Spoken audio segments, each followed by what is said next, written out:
G'day there, I'm You may be familiar with my body of work. I made some video game reviews between 2012 and 2015. Time to review those.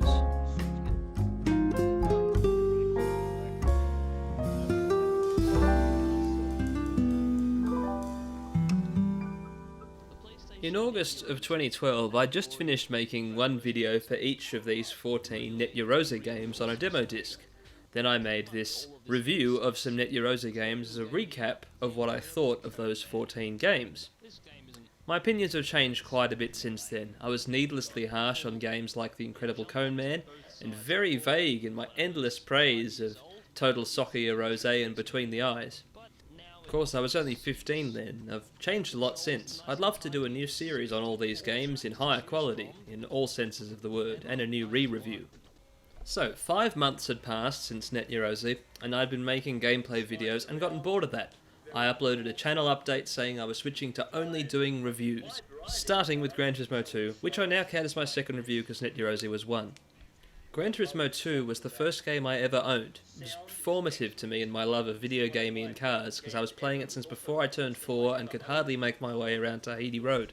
So I picked probably the most important game to me for my first review, and very much failed to explain what was great about it, only said, "This game is great." Not very helpful. My third review, and first of 10 in that whirlwind February, was Star Wars Battlefront for the PlayStation 2. And it's up here forever as a really good example of really bad combing, a technical problem that comes from picking the worst deinterlacing option. So besides the video being very hard to watch, the review was competent mostly, but a lot of it's dragged down by me being a 15-year-old pretentious nerd, lashing out against popular online multiplayer games and the people I don't like who play them, and that's not necessary. Arguing over whose hobby is superior is a puerile and ridiculous activity. But the sequel trilogy. Review number 4 was for early PS2 racing game, Driving Emotion Type S, and I'm holding the paper cover outside the sleeve to make it look very clean, because the case is so very covered in sticker gunk. I thought that was a very clever and innovative solution. There's pretty much nothing else good here, though. Besides, of course, the crash at 5 minutes 30. Anyway, this review, I feel, falls flat for many reasons. I didn't settle on any particular tone. Was it going to be informative or funny? If informative, I didn't have enough experience with the game. If funny, I needed better lines, and I needed them closer together. The pacing's wrong, it needs to be much snappier. Review number 5 is one of the worst things I ever made. It's for Rugby League 2 for the Xbox. Chosen at random, I'd never really played the game at all. I'd only recently acquired the game, and had probably only played 2 matches recently, and one many years ago. I only watch about 2 matches of NRL per year anyway, so I'm in no way qualified to review the game. I've no idea what I'm doing, and I waffled on for 10 minutes about nothing. But at least I stopped using review scores with this one, so one good thing. The next day I uploaded my review for Tekken 2. Big improvement over the Rugby League 2 review, of course, since this was a game I'd played a lot of, but still a lot of time wasting was done here. 90 seconds of talking before I started, 90 seconds of the game's intro. Everyone's already gone home, Snake of Bacon. Once I do get started, it's a review that I'm not especially ashamed of. I'd probably rank it somewhere around the low middle of the first 33 reviews. But it's patently obvious that I rushed it out in a day from its length and how I'm talking quietly in parts because it was too late at night and I didn't want to wake people up. I would have said more, but that's not how this equal time limit thing works. Review number 7 was for Just Cause for the PlayStation 2. I'd spent over 100 hours completely completing Just Cause because I liked it so much, and you'd think that would give me a pretty good foundation to make a solid review, but I didn't spend nearly enough time making the review. I let the game's cutscenes try and speak for me. I even threw in the Attract Screen movie because it was a cool montage of gameplay that I didn't have to go and capture, and it just wasn't satisfying. The end result is a review that I know could be better. I know in my head there's a better review of Just Cause. Review number 8 was for Halo Combat Evolved. I can hardly tell you in 36 seconds how terrible an idea it was, but I'll try. I'm wasting time already. At the time I made the review, Halo was already 12 years old. Millions had played it and thousands had reviewed it. There was consensus on the game. Everyone knows what it is and what it does well. And in this review I particularly failed to bring anything new to the conversation.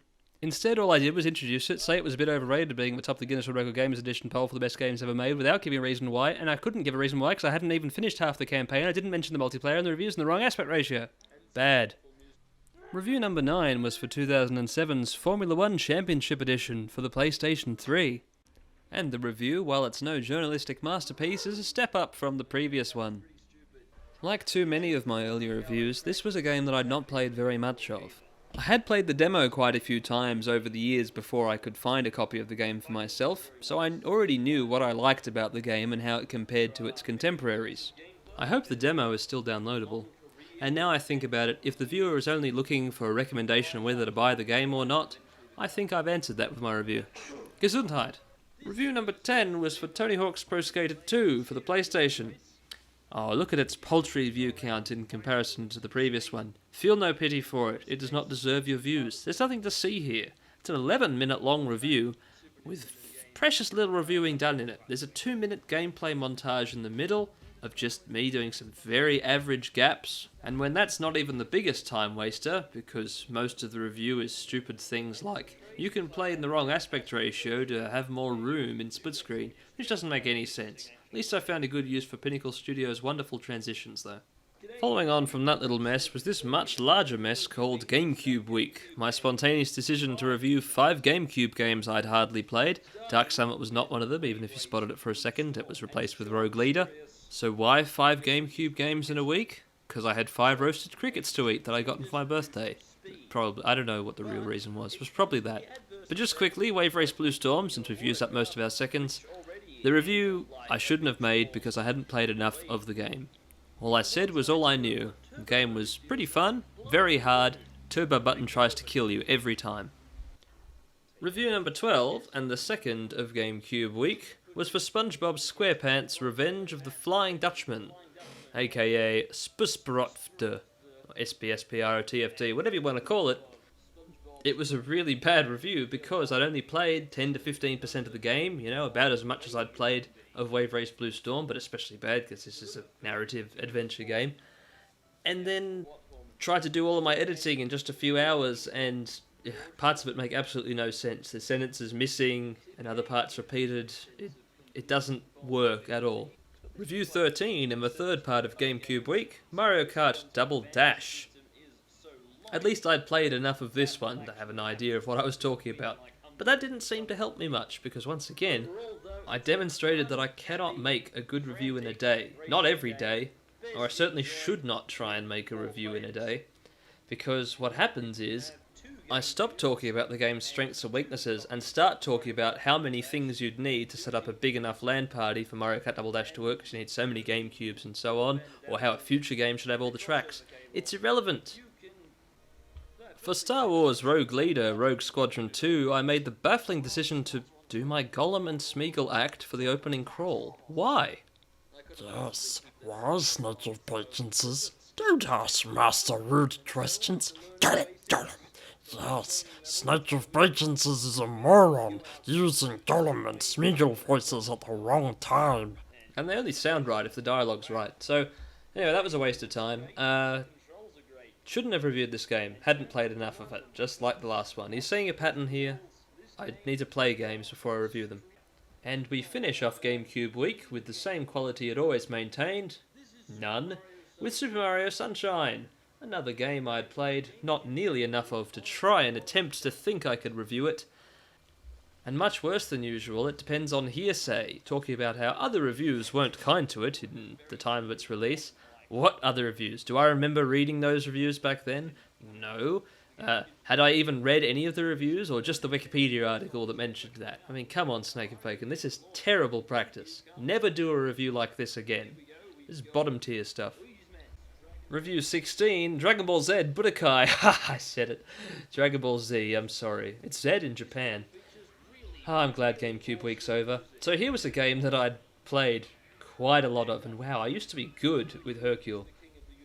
On the subject of the review, though, I would of course do it very differently now.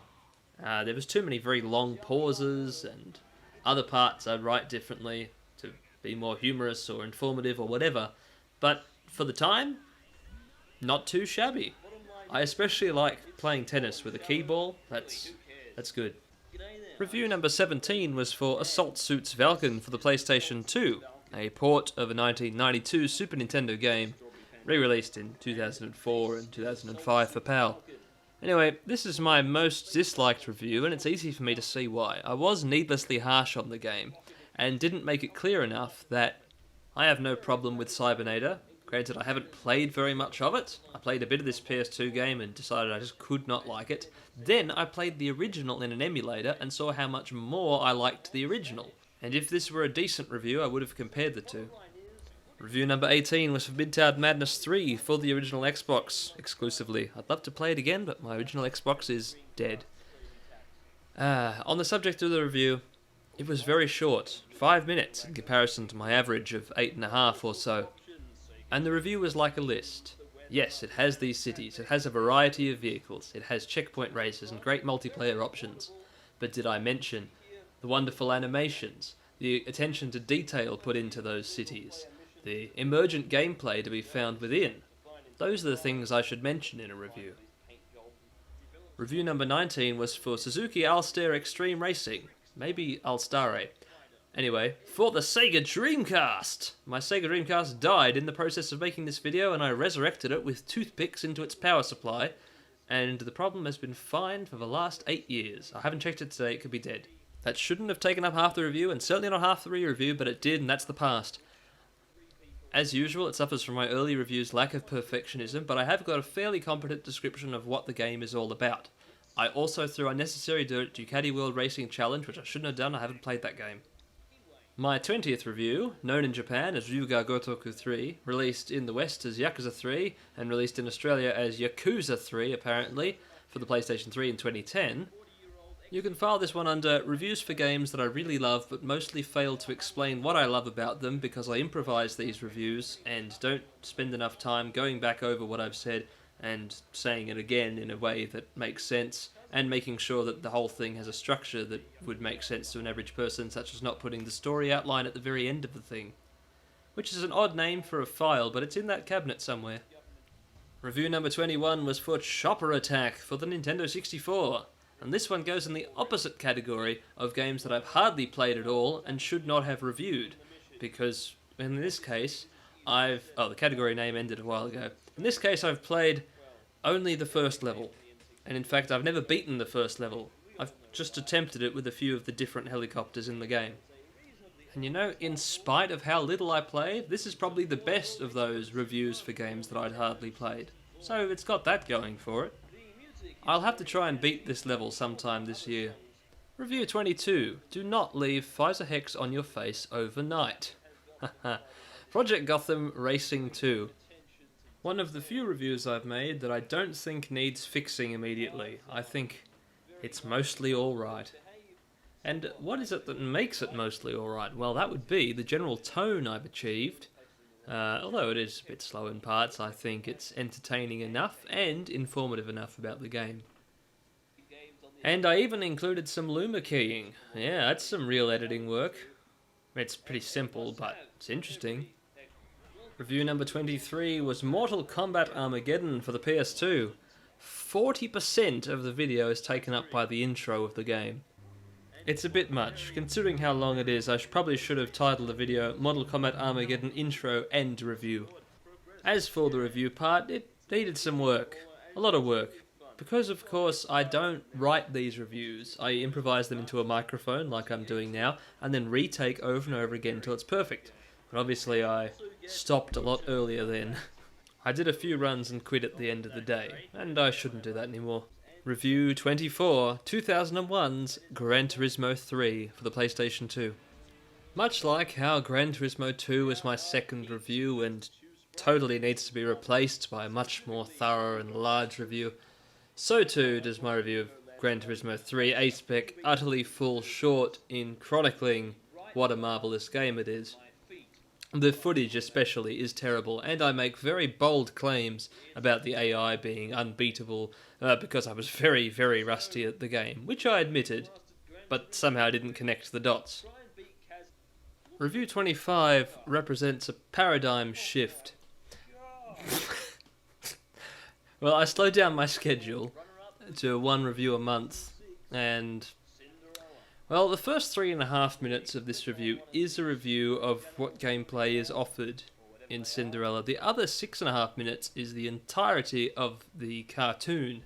Most reviewers would have paused it to laugh at it and respond to it. I had no response ready. I took the easy way out by just saying nothing and dying with a Wilhelm scream at the end. I started review 26 for Top Spin by thanking my 113 subscribers, and I'd like to make it more current. I'd like to thank all of my 113 times 9.301 subscribers once more. Thank you. I also started by saying sorry for not uploading in a month, and the apology was probably unnecessary because really I should have slowed down, and I stuck with it for a while. I did one review a month until I burnt out much worse. This review though, I'm not really ashamed of it, which means it's good. If you're wondering why I laughed at and blew a raspberry at the Xbox One, it was July 2013 at the time. Review 27, the classic Alien Trilogy. The review could have been a classic too if it weren't hampered by a few little things. Now, yes, it has a great thumbnail, that's a good pro, but here's some cons. I hadn't played enough of the game, really only a few levels. Shameful. The other major con is the phrase, "not that great." A quite insidious phrase. What was the intention behind it? It's as if I'm saying, well, this thing is good, but it's not one of my favourite good things. And the numbering system never really died. I'm just trying to say 7 out of 10 because I'm an idiot. Okay, I'm over it. Super Smash Bros. Brawl. Now I've got something else to be upset about. Battered salves. No, I'm upset about the review, not the battered salves. So, a battered salve is a Savoy sausage or other processed piece of meat covered in batter. And Super Smash Bros. Brawl review for the Wii was my 28th review and features terrible footage with way too many players' first names in it.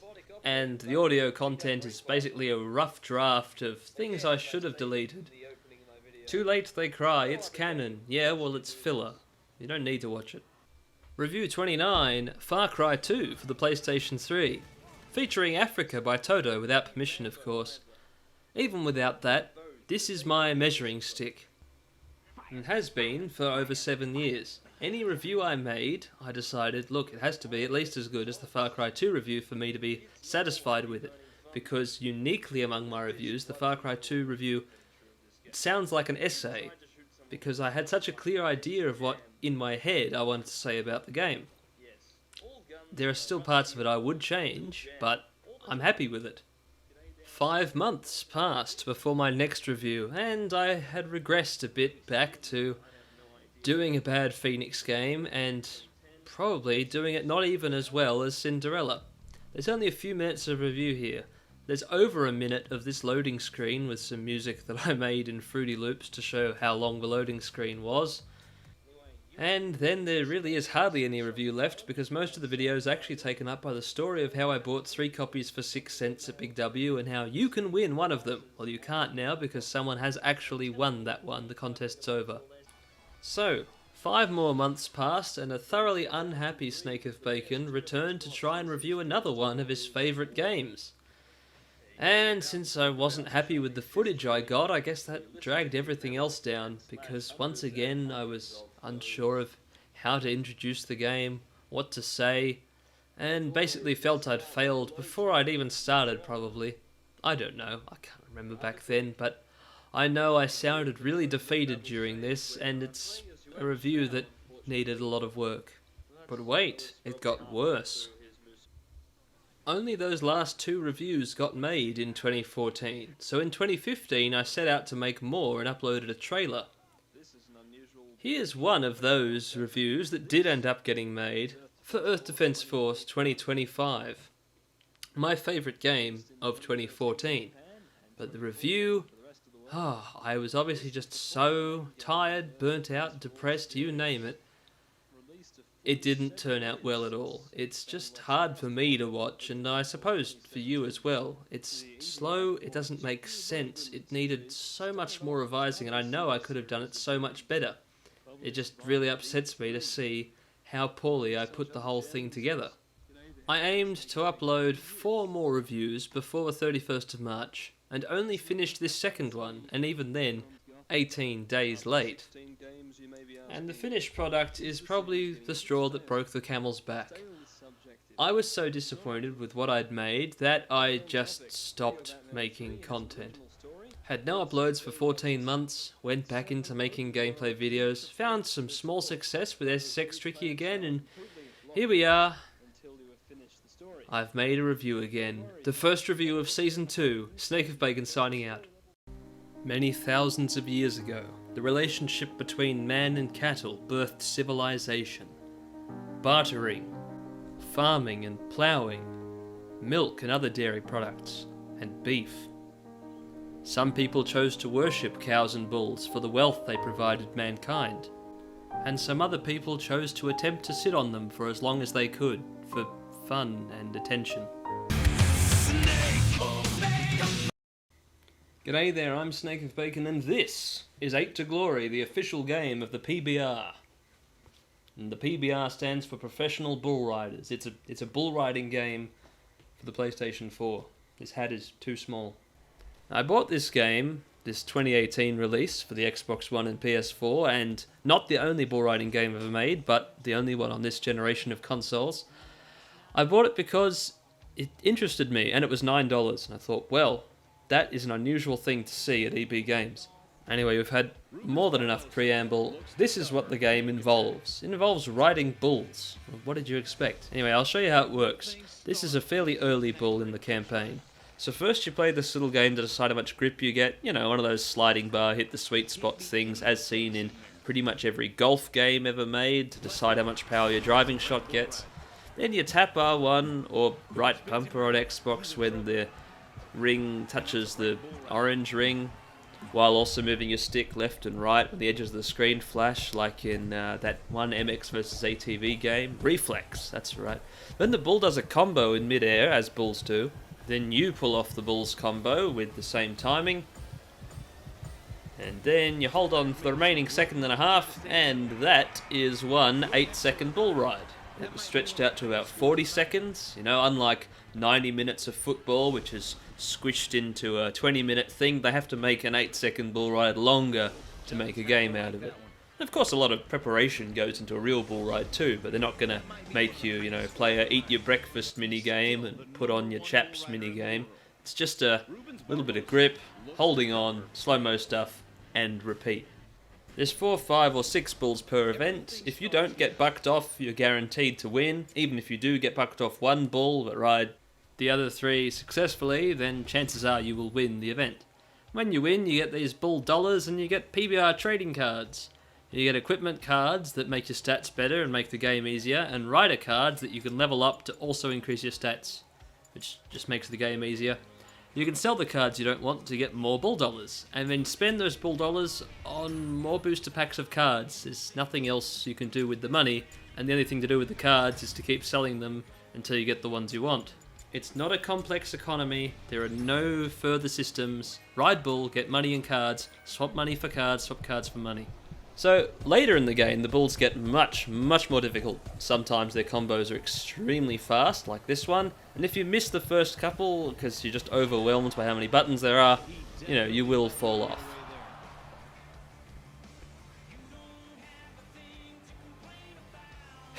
The musical cue is hilarious when timed with that footage. But it's the same song every single time you get bucked off. And they have a point. You don't have a thing to complain about. You're a bull rider, you fell off, get up and do the next one right tomorrow. A handful of bulls like Smooth Over and Bruiser do have a chance of doing a 10-button combo that's that fast, but more often you get this 14-button combo that's not as fast, and that's pretty much the hardest thing you'll ever have to do. The 10-button is possible too. It's not super lovely 4B hard, which I'm sure is plenty possible, but I can't get the max combo yet, and this isn't the tricky bit, it's the demi-semi-quavers later on. But 8 to Glory is not as difficult as DJ Max Respect. No, it's not that hard a game. And even if you do mess up that really fast combo a bit, chances are you'll still stay on the bull if your items are good enough. And even if you don't, if you stayed on the other 5 bulls in the grand final, you can miss the 6th one and still win. Also, keep in mind, I was a left-handed bull rider a moment ago, and here I am seen holding onto the bull with my right ungloved hand, which I would never do. That doesn't make any sense. So you can tell that this is not actually a replay, just a scene the game generates and it's the same one for every bull. Like there's 2 or 3 preset ones. Look, not the most care was put into this package. And when you do win the final event, this is all you get. I have achieved glory. When you win that grand final, you get a special booster pack with champion items and 600,000. Hey, they told me I'd get 800,000. So getting to that grand final and winning takes only 2 to 3 hours. If you're still playing after that, that means you're probably here for the trophies. Or just to appreciate names such as Ryan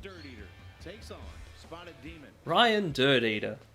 He's a real bull rider. And most shockingly, that's his real name.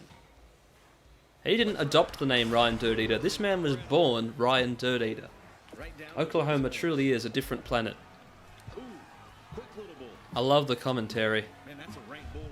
Matt West, ladies and gentlemen. That's a rank bull ride. Quick little bull, turning right into his hand. That's basically all you hear. But Matt West is a real bull riding commentator. He does have a bull riding podcast. And obviously he had very little to work with. Keep in mind, this game was developed by 3 Gates AB, based in Gotland. Gotland, Sweden, not Gotland, Texas. And while the PBR is also popular in Australia, Brazil and Mexico, I don't yet think it's made inroads into Gotland, Sweden. You know, I'm not certain how a game like this comes into existence. I can only assume the PBR wanted a game. THQ Nordic was positioned to distribute said game, and they got 3 Gates to develop it because, well, they need some sort of job to work on. They made this wonderful bull model, and then had about 3 months to work out the rest of the game. They spent so much time rigging the bull to move realistically and have animated testicles that, Here we have the riders of the game. Brennan Eldred, Chase Outlaw, a certainly real, very cowboy name. Claudio Montagna Jr., Cody Campbell, Cody Nance, Cody Teal, there's 3 Codys, Cooper Davis, Dakota Buddar, Dena Barbosa, Derek Colbaba, Eduardo Aparecido, Emilia Resende, Fabiano Vieira, Gage Gay. What is that face you're pulling, Gage Gay? Why you look so surprised? Guilherme Machi, smouldering, JB Mooney, Jess Lockwood, Joao Ricardo Vieira, Jorge Valdivieso. What a mustache. Jose Vitor Leme, he was champion last year. Kaike Pacheco, Keyshawn Whitehorse, Kurt Shepard, Luciano De Castro, Luis Blanco, Marco Aguchi, Mason Lowe, Matt Triplett, Nathan Burtonshaw, Ramon de Lima, Robson Palermo, Rubens Barbosa, Ryan Dirt Eater. Ryan Dirt Eater. Ryan Dirt Eater. Ryan Dirt Eater. Silvano Alves, Stetson Lawrence, named after a hat. Stormy Wing, named after a storm. Tanner Byrne, Troy Wilkinson, I picked him, he's Australian, Valderon de Oliveira, and last but assumedly not least, Winston Lopez, and that's all 40 riders. Unfortunately, the game always centres on Brennan Eldred, so you can only really spam Brennan Eldred, Chase Outlaw, or Winston Lopez. Not that this is important or anything, just thought you ought to know. There's no announcement line for Ramon de Lima, though. He's just a great rider. And Smooth Over and Smooth Operator are just a tough bull. Speaking of the bulls, we start with Dreamcatcher, then Deep Water, Speed... Oh, Deep Water's so cute. Speed Demon, Nailed, High Razor, Red Bandana, Burn It Down, Biker Bob, Cooper Tires, Brown Sugar, Hustlin' Kitty, Cut the Cord, Stone Sober, Mystical, Honey Hush, Fire and Smoke, Hurricane Hustler, Gambini, More Big Bucks, Mud Shark, Panic Attack, After Midnight, Heartbreak Kid, Filthy Animal, Show Nuff, Magic Train, Smooth Operator, Smooth Over, Bruiser, Pearl Harbor, and Spotted Demon. Now, if you haven't noticed by now, Beware of the Owner by Ryan Weaver has been playing a lot. It's the only song that plays on all the menus of the game. It worms its way into your head. Because in the hours I've spent playing this game, probably more of them were spent in menus hearing this song than on bulls. In fact, I can verify that with this stats screen. Of course, that time on bulls is not counting the shoot time and all the other presentations, but even if we are to assume it's a 50-50 split, 4 hours of riding bulls is fine, 4 hours of hearing Beware of the Owner on repeat is not fine. I'm not fine with that. It's catchy, but it's also embedded in my cerebellum. So, the protagonist of this song is discussing with his friends how last night the house next door was broken into, and their stuff was stolen, put into a truck and driven away, and their Doberman did nothing to save them. Or save their possessions at least. From what I hear, it was just a burglary, no one was injured. But he expected the dog to go out and maim people. Anyway, the protagonist says that if anyone were to break into his house, theoretically, he would definitely just straight up kill them with his shotgun. And he says these things because of his tremendous feelings of machismo, or machismo. Trust me, both pronunciations are fine. Anyway, it's because of this strong feeling of machismo, the man feels he must kill intruders and protect his family to prove that he is a man. And even if some small rational part of his mind knows that it's not true that you have to kill intruders to be a man, the man also knows that the society he lives in values machismo, and he can gain some easy credibility with his friends by talking about how in a hypothetical situation he would protect his family by killing intruders. And if his friends also feel inadequate and don't look into the deeper meanings of why he's saying this, they'll probably agree with him.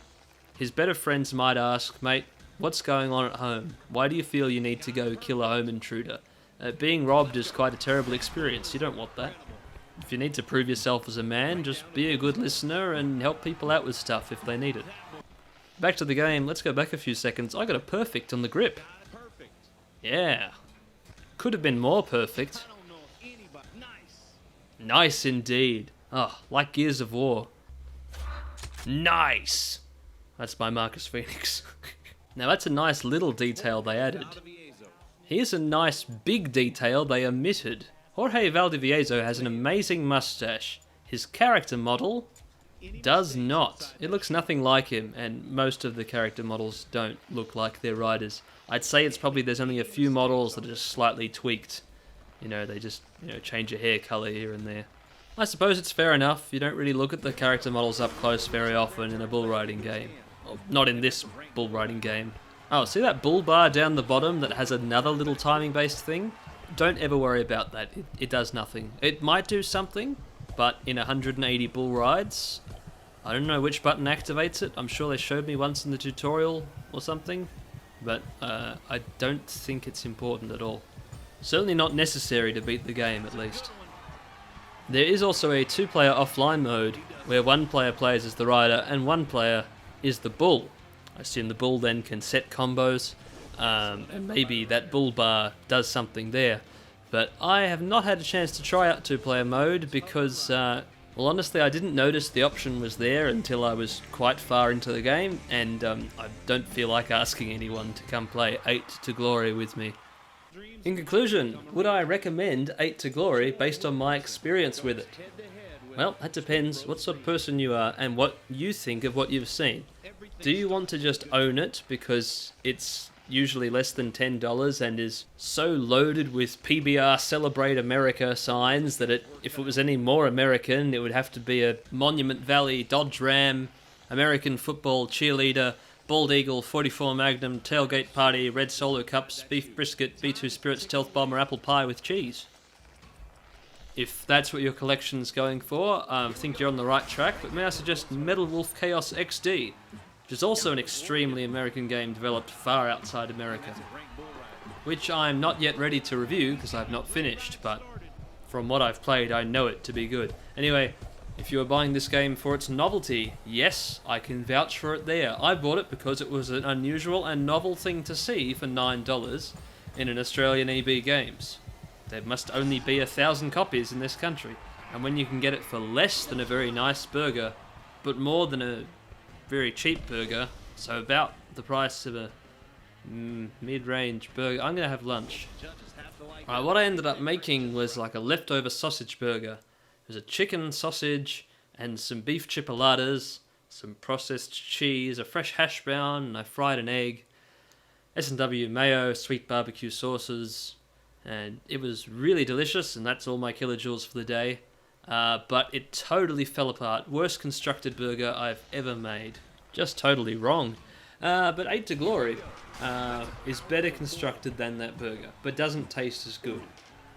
If you're buying for the trophies, okay, what that involves is playing through the campaign and then playing the last competition about 17 more times to get enough money to buy enough cards to, upgrade everyone. So that would probably take 10, 11 hours. I have 8 hours through. I just had to think about how many more cards I need, and yeah, probably need another 3 hours of doing the same event over and over again. But hey, there are many worse games to try and get all the achievements in. And this will look funny on your profile. It's also very high alphabetically though, so everyone will see it first. Alright, I thought this review was going well, but I've trailed off and it's just a total mess. Like that burger. Bottom line is, when you're making a burger with sausages, you need quite a strong bun and to not add too many slippery ingredients or everything will just fall apart. And more importantly, 8 to Glory is the best bull riding game in years. It's the only bull riding game in years. Snake of Bacon signing out. G'day there, I'm Snake of Bacon and this is the Ratchet & Clank Trilogy for the Vita. 3 games. 1 Vita. 1 review. 3 games. 1 Snake of Bacon, 1 Vita. Ratchet & Clank. Yes, the review has started. No, I don't know what I'm doing. That's alright, we'll work it out. So, released in 2002 for the PlayStation 2, the original Ratchet & Clank game is here on the Vita. It came to the PS3 as part of the Ratchet & Clank Trilogy or Collection in 2012, and that same Trilogy or Collection, depending on which market you're in, came to the Vita in 2014. Now, to get my personal biases out of the way, I'm a long-time fan of the Ratchet & Clank series, having been introduced to this game back in probably 2003 or so, on a cousin's PS2, and I'm pretty sure he rang my mother to check that it was alright for me to be playing a G8 plus rated game before I was 8. So, I've played Ratchet & Clank 1 a lot of times, on PS2, on PS3, and now on PS Vita. Here's the second playthrough. Yes, I'm shooting bad on purpose. You can tell it's the second playthrough because I've got some money and all the weapons, including the Walloper. I can wallop things. And I like to wallop things, because the Walloper is an electromagnetically propelled boxing glove. You throw a punch, and the punch throws you forward, with all the force of a maglev train, through your opponent, punting them off into some other place, unless you miss. Or I could tactically vacuum with the original suck cannon in its debut game. Well, maybe Birdo was the original suck cannon, but Birdo's a character, not a weapon. The suck cannon is a great example of emergent gameplay, where a simple situation of small enemies hopping around and a simple tool of a cordless blower vac create a complex situation. Which enemies am I sucking up? What am I spitting them at? Thousands of possibilities. And now that I have this knowledge, I cannot be trusted with a cordless blower vac lest I attempt to solve Australia's cane toad scourge. I jest, of course. That's quite inhumane, and cordless electric blower vacs don't yet have enough power to suck up an adult cane toad. Now, back to Ratchet & Clank. It's more than just weapons. Combat is a little bit odd in this game compared to all later installments in the series, because for the most part there's no strafing.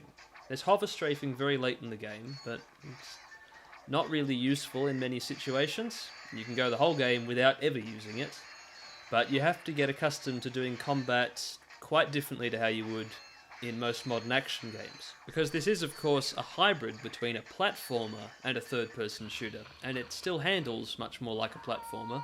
Thankfully one with a checkpoint system rather than lives. Oh, and I hope you noticed, that loading was instantaneous. When you fall off, you will fall off, and you will die in combat, you load instantly. There's no loading in the levels, only in between. Now, about how this is a platformer with combat. You'll be platforming for a while, and you always see a combat encounter coming around the corner. You have plenty of advance warning that, hey, you're about to do some combat. Combat for Atari! So you think about what weapons you're going to use. Long range, short range, explosive, traps, before you get into combat, because the weapon wheel doesn't automatically pause the game. A feature added to all the later Ratchet & Clanks to give you a little moment to breathe and think about, hold on, which of the 8 weapons in my wheel am I using? Because otherwise, you were just going to pause the game anyway and select a weapon from the weapon menu, so why not have quick select pause the game?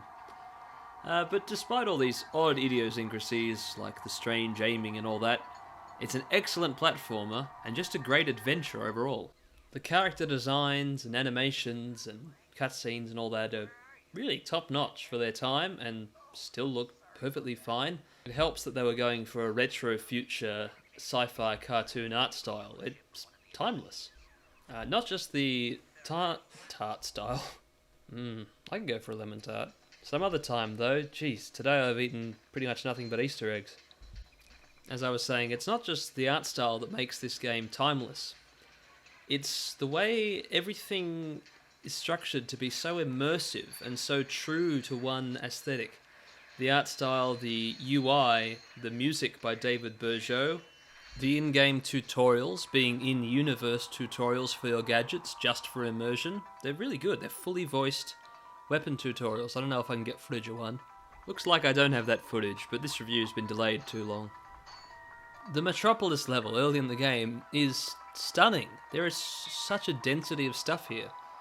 But my other point was the design of the levels, which are not open worlds, but they have 2 or 3 paths that loop back into the middle, so you take them in whatever order you like. You're guaranteed to see the whole world, but at your own pace. And some planets you visit multiple times. And I suppose that pacing, combined with the design language and aesthetic, is what makes the game so immersive. Was that too pretentious? I think you're getting my point.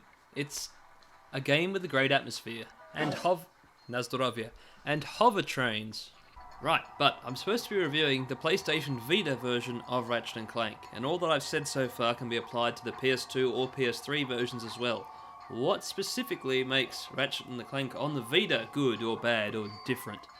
Well, it's pretty much the exact same game as it is on PS2 and 3, but it's portable. You can hold it in your hands. You can put it in your pocket if your pocket's really big. Or what I do is I put it in a pencil case with a lanyard attached to it. And then you can take it places. Take it on a bus, take it to the chemist so you can stand the corner while you wait forever at the chemist. You know, Ratchet & Clank might actually help you live, look, and feel well while you're at Chemist Warehouse. I'm so sick of their radio. Right, now, downsides specific to the Vita version are that it is locked to 30 FPS. No, capped, sorry. It doesn't always maintain 30 FPS. A bit of a shame. In contrast, on PS3, it's a 60 FPS that it really doesn't maintain in combat, unless you turn it down to 720p. And on PS2, the game ran at 60Hz, or 50Hz for PAL. Also, my tripod broke and I tried to fix it with Blue Tack and it didn't work. Which is irrelevant, and the piece of styrofoam I found to replace it worked better anyway. The other problem is just that Vita controls can get a bit weird when there's things that would have required R2 and L2. Now in the first Ratchet & Clank, that's limited to hover strafing, which is pointless anyway, but it's very hard to pull off on the Vita. And not trespasser puzzles, don't know why that footage is here. Well, I mean, I had to use it, but... Okay, no, anyway, the main thing that you do with the rear touchpad in Ratchet & Clank 1 on Vita is hoverboard tricks when you're hoverboard racing. This hoverboard minigame used all 4 of the PS2's shoulder buttons for tricks, much like the earlier SSX. And that's fine on PS2 and PS3, but on Vita, where you only have 2 shoulder buttons, the bottom 2 had to be something, and so they're invisible zones marked out somewhere on the rear touchpad. It takes a while to find them and get used to where they are. They're around the top right and top left corners. But yeah, it's possible. It's possible to do a Twisty McMarks for the skill point. I did it earlier today. I wasn't filming though, frustratingly. But it takes a lot of getting used to, and it's not very tangible feeling, because it isn't. They're not buttons, they're just flat spots. Now hey, we're over 8 minutes in and I hadn't shown you this piece of foam yet, or the other 2 games in this trilogy. Why look, it's Ratchet & Clank 2, Locked and Loaded, Going Commando, whatever, Ratchet & Clank 2.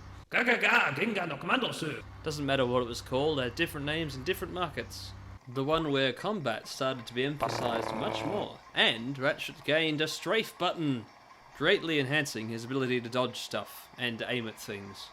It also introduced the experience point system to Ratchet & Clank, where you start with only 4 health like the first game, but rapidly gain more as you fight more enemies. And your weapons earn experience too, and they upgrade when they've destroyed enough enemies. You go from normal weapons to upgraded weapons, and then in the challenge mode, there's a lot more to do than there was in Ratchet & Clank 1's challenge mode, where you basically just went and found all the gold bolts and got gold weapons and finally bought the overpriced Rhino. Here in Ratchet & Clank 2's challenge mode, you have a bolt multiplier, enabling you to earn up to 20 times more bolts depending on how careful you are, and you can rebuy your upgraded weapons in Mega form and then upgrade them again to Ultra form. 4 weapon levels.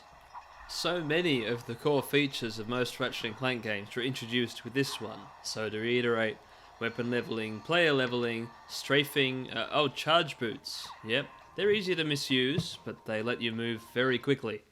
Useful for traversing the deserts of Tabora, which was this series' first experiment with having an open sandbox level. Sandbox. Tabora is just a very large square, and your optional objective is to go out and find all 100 crystals in it. You need to find some for the story, but you can always come back for more until you have them all. Also, you may notice I am again wielding the mighty Walloper, which is not mighty anymore. Some of the weapons from the original Ratchet & Clank return, but they aren't treated the same. You get them for free if you have a late game save from Ratchet & Clank 1. Don't overwrite that with your challenge mode save, make a new one. But unfortunately these weapons don't level up like the Megacorp weapons, which doesn't give you much incentive to use them, especially when they aren't just non-upgradable but underpowered. And by the time you're in challenge mode and you get the Mega Walloper, you'll find it still doesn't do as much damage as your wrench, so what's the point? It's like hitting them with a folded pair of socks. So yeah, weapon balancing does leave some things to be desired, but for the most part they get it right. At least in the first playthrough. Challenge mode gets a bit weird and there's only a few things that are viable. But every weapon has its time and its place, and if it gets outdated, you move on to a different weapon. It keeps variety going, and that is the spice of life, as they say. Variety and paprika, 2 important spices of life. There are others, other spices and herbs. A variety of spices is the spice of life, that's it. And whatever garlic is, because it's not really a spice or a herb, it's kind of a vegetable, but you can't eat it whole. And you could try, but... Hey, you did. Garlic, paprika. So, Ratchet & Clank 2 has a variety of things to do. The Electrolyzer minigame is very different to the Trespasser from the first, in that it's an action, flippy, switchy thing, and not a slow logic puzzle with a solution. It's reflexes and tracking test. You've got to follow all these little dots around and decide when to flip the gates. And it's always the same each time, so you could beat it through trial and error, but it's a test of reflexes. It's not the greatest door entry minigame ever made, but it's probably a relief for those of you who found the Trespasser quite intimidating in the original Ratchet & Clank. Although Ratchet & Clank 2 also has that other door minigame later, where you have to rotate a ball, and that's trial and error and memory and speed. So, I don't know, the door minigames are not a big part of Ratchet & Clank 2. Let's move on to another part of the game. Throughout the Ratchet & Clank trilogy on Vita, there are a lot of audio glitches, most of which I don't think are on other platforms. Sometimes level music goes missing after a while spent on a level, and a lot more often, like almost all the time, the audio for the Morph Ray type weapons just keeps on layering itself over and over. Even when you're not using the weapon, you might be hearing 2 or 3 stacked sheepinator noises in this case, which can be very loud. And the solution is to just swing your wrench, but you shouldn't have to swing your wrench to turn off the sheepinator noise. It's an annoying little quirk. And that applies to all 3 games in this collection. Now, back to Ratchet & Clank 2. Besides that audio issue, I don't think I really have any complaints to make. It's a great game. The space combat may not be everyone's cup of tea. I enjoyed it for the most part, but the quality of space missions does vary a lot. This part in this indoor space sphere thing, shooting it, turrets I found not very interesting. The outdoor space, it's outer space, and there's asteroids and fighter ships, and that is a very, very fun mission, but this one not so much. But there's multiple space missions per space area, so this one is a much better example of space combat, being more like Ace Combat, where you're just shooting down lots of enemies and trying to protect something.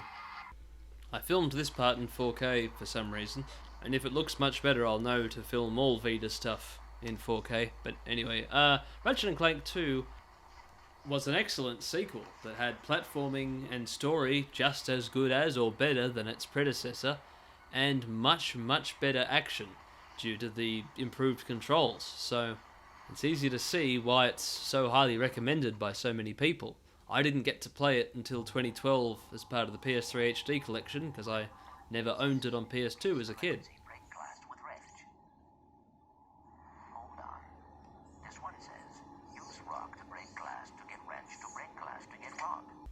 I very much enjoy the riding in these games. I won't show you the rest of that scene, that would be a spoiler. The noisy road machine's back. It's kind of distracting. I'm trying to review Ratchet & Clank 2, noisy road machine. Like, thanks for resurfacing, but do you have to do it from 8 till 5 AM?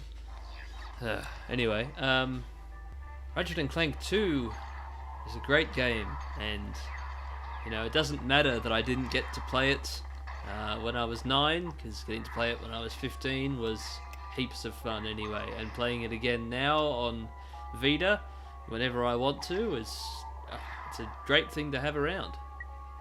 Now come on, let's go to Ratchet & Clank 3, Up Your Arsenal, one of the biggest games of 2004, reaching new heights for action and title innuendo.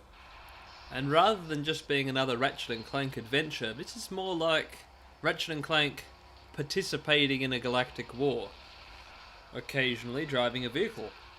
And with this emphasis on war action, Ratchet & Clank 3 has something exciting to share with you. It has lock strafe mode. Now, it also has the option to play with the controls of Ratchet & Clank 2, which were perfectly serviceable, but the lock strafe mode controls are fantastic. And why is lock strafe mode fantastic? Why, when I'm trying to play a platformer, do I want to be strafing all the time, you might ask? Well, because it gives you a much tighter grip on the action. You have both thumbs on sticks, you can shoot with the Vita's right trigger, and that means you've got your thumb spare to jump while shooting, while aiming, while moving, the way most modern action games work. Or the honestly quite bizarre option to play the whole game in first person mode, if you like. Kind of fun to do in some of the arena challenges, but I don't think it's a good way to play the whole game, especially since you can't swing your wrench in first person, you can only throw it. Speaking of arenas, I haven't mentioned them. The Annihilation Nation arena in this game is fantastic. Ratchet & Clank 2 also had arena combat, but it is very much improved and expanded upon for 3. And if you really like arena combat, you'll probably really like the next Ratchet & Clank game, Gladiator or Deadlocked, which is not part of this collection. I hope you've gotten intimately familiar with where the invisible button on the touchpad is, because if you're in lock strafe mode you'll need it to crouch, and you need to crouch to do long jumps and high jumps. So yeah, don't get that wrong. As much as I absolutely love the combat in Ratchet & Clank 3, I must admit there is a lot less exploration to be done. Now the Urbani moons are quite fun, but they're very, very small. Like you can see that this planet is absolutely tiny. It's really interesting, but once you do it once and get to the goal at the end of that planet, bless you. Oh man. Okay, calm down. There's not much. Well, you don't have to come back here for anything and go, wow, that's great. My really fun tiny platforming planet is done after only 15 minutes, and now what am I going to do? Well, don't be sad it's over, be happy it happened. That's what you're going to do. And you can play it again in challenge mode, and challenge mode 2, which is it's actually the same thing, and once you've got millions and millions and millions of bolts and you've bought everything, there's not much to do but upgrade them all and go for the skill points, and And then you need more Ratchet and Clank. There are more Ratchet and Clank games out there, but this is one of the best ones. You know, I've just realised what a big part of my criticism boils down to is that the game doesn't last forever and I want it to. Ratchet and Clank 3 is such a blast to play, but goes by so quickly. I mean, it's about as long as the previous two, but the time flies when you're having fun. Ratchet and Clank 3 is so much fun. And it's a bit of a shame when you get to the end and you become so completely overpowered that there's not much to do. Yeah, upgrading your weapons from V1 to 5 is a thrill, and then from 6 to 8 in challenge mode, heaps of fun. But once you've played the game enough times, I don't know if this is my 9th or 10th playthrough of Ratchet and Clank 3 overall. Once you've played enough times, you start realising, that was the most fun bit, and now it's over. Like, I have the Quacker Array, and when the Quacker Array gets to level 5 and starts making giant fire-breathing ducks, I don't enjoy it as much as the little Quacker Array that made, normal ducks. Or the Rhino. The Rhino in this game, the RY3NO, or rip you 3 new ones, is a fantastic weapon at level 1. And then at level 2, it gets a lot less interesting because it becomes so powerful it disintegrates enemies immediately. And by the time it's the Rhinocerator, it's a full screen, kills everything button. And that's fun 10 times, but then it's just a cheat code. So yeah, the best bits of playing Ratchet and Clank 3 are some of the best bits of playing any game that there are. And maybe the Vita's not the best place to play them, but I mean, it's in the top 3. Oh wait, there's only three platforms to play this game on so far. Well, look, they're all about equally good. From a technical standpoint, this is the inferior version, not running at 60 FPS, but it is running in your hands, so give it some slack. Oh hey, useful information. Did you know that pressing R1, or just R on the Vita, flips to the other side when you're doing the hacking minigame in Ratchet and Clank 3? No, because they don't tell you that. Well, now you know. It can make it easier to get to the other side of things quickly. And it just feels good. I like the hacking minigame of Ratchet and Clank 3. It's like Tempest, 1981 arcade game. That's 40 years old now.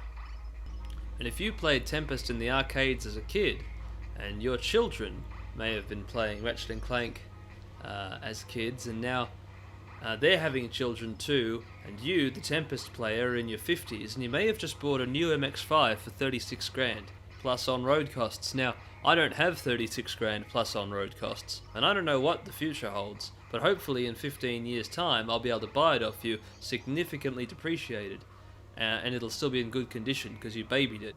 But on the subject of Ratchet and Clank Trilogy on the Vita, do I recommend it? Yes, I recommend playing these games anywhere. Do I recommend it specifically on the Vita? Yeah, if you've got a Vita.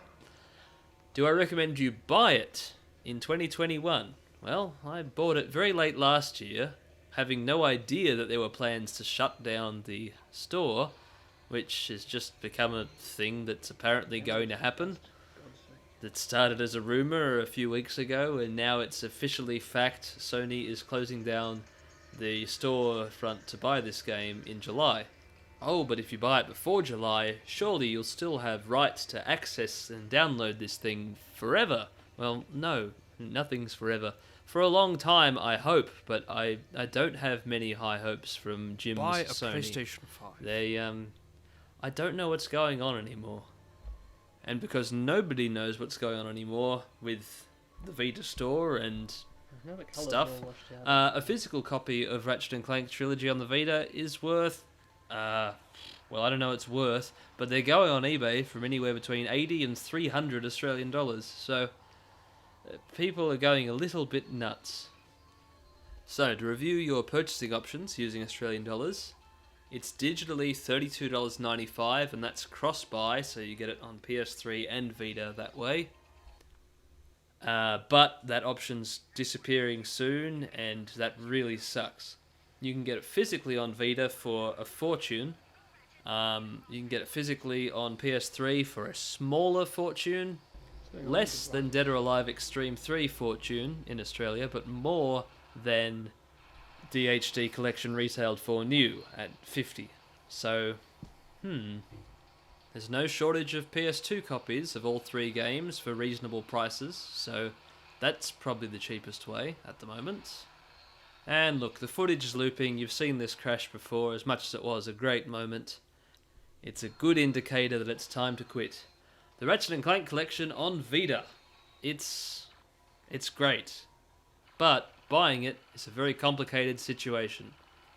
Think about it.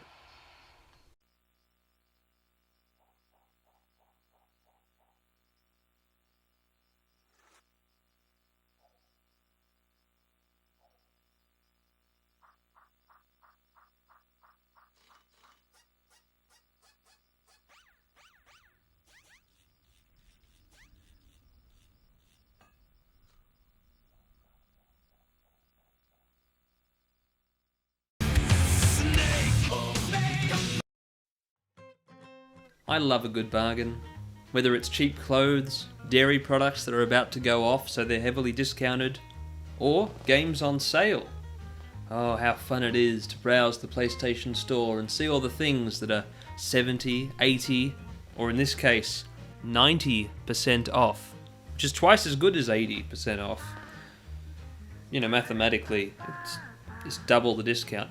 Bunnies was 90% off, making it 75 cents. Now, as a game I'd never heard of, $7.50 is way too much to ask for. But at 75 cents, I don't care what it is, I'm jumping in. I have to find out, what is this 75-cent game? And why is it called Bunnies? I think I know now. Released in March 2016 and developed by not yes, no, just no. Bunnies is a first-person turret defense. It's not a first-person shooter, not even a rail shooter, because there's no movement. It's a turret defense game. You sit in a turret and defend a position. Turret defense. And being that it is of the classic survival variety, your objective is to blast these bunnies for as long as you possibly can until your inevitable death at the hands of said bunnies. And you defend yourself with a variety of vegetable-based weapons. You've seen already the carrot rifle, now here's the bean laser. Bean laser. Now, I get that a rifle could shoot carrots, but how does a bean laser... Oh, it's a laser bean. That would have been a good pun, but no, they couldn't do that because there's also a corn laser and a cucumber laser and a leek laser. And much like there's a carrot rifle, there's also a parsnip rifle and a sweet potato rifle, so there's 4 types of weapons and 4 types of ammunition for each.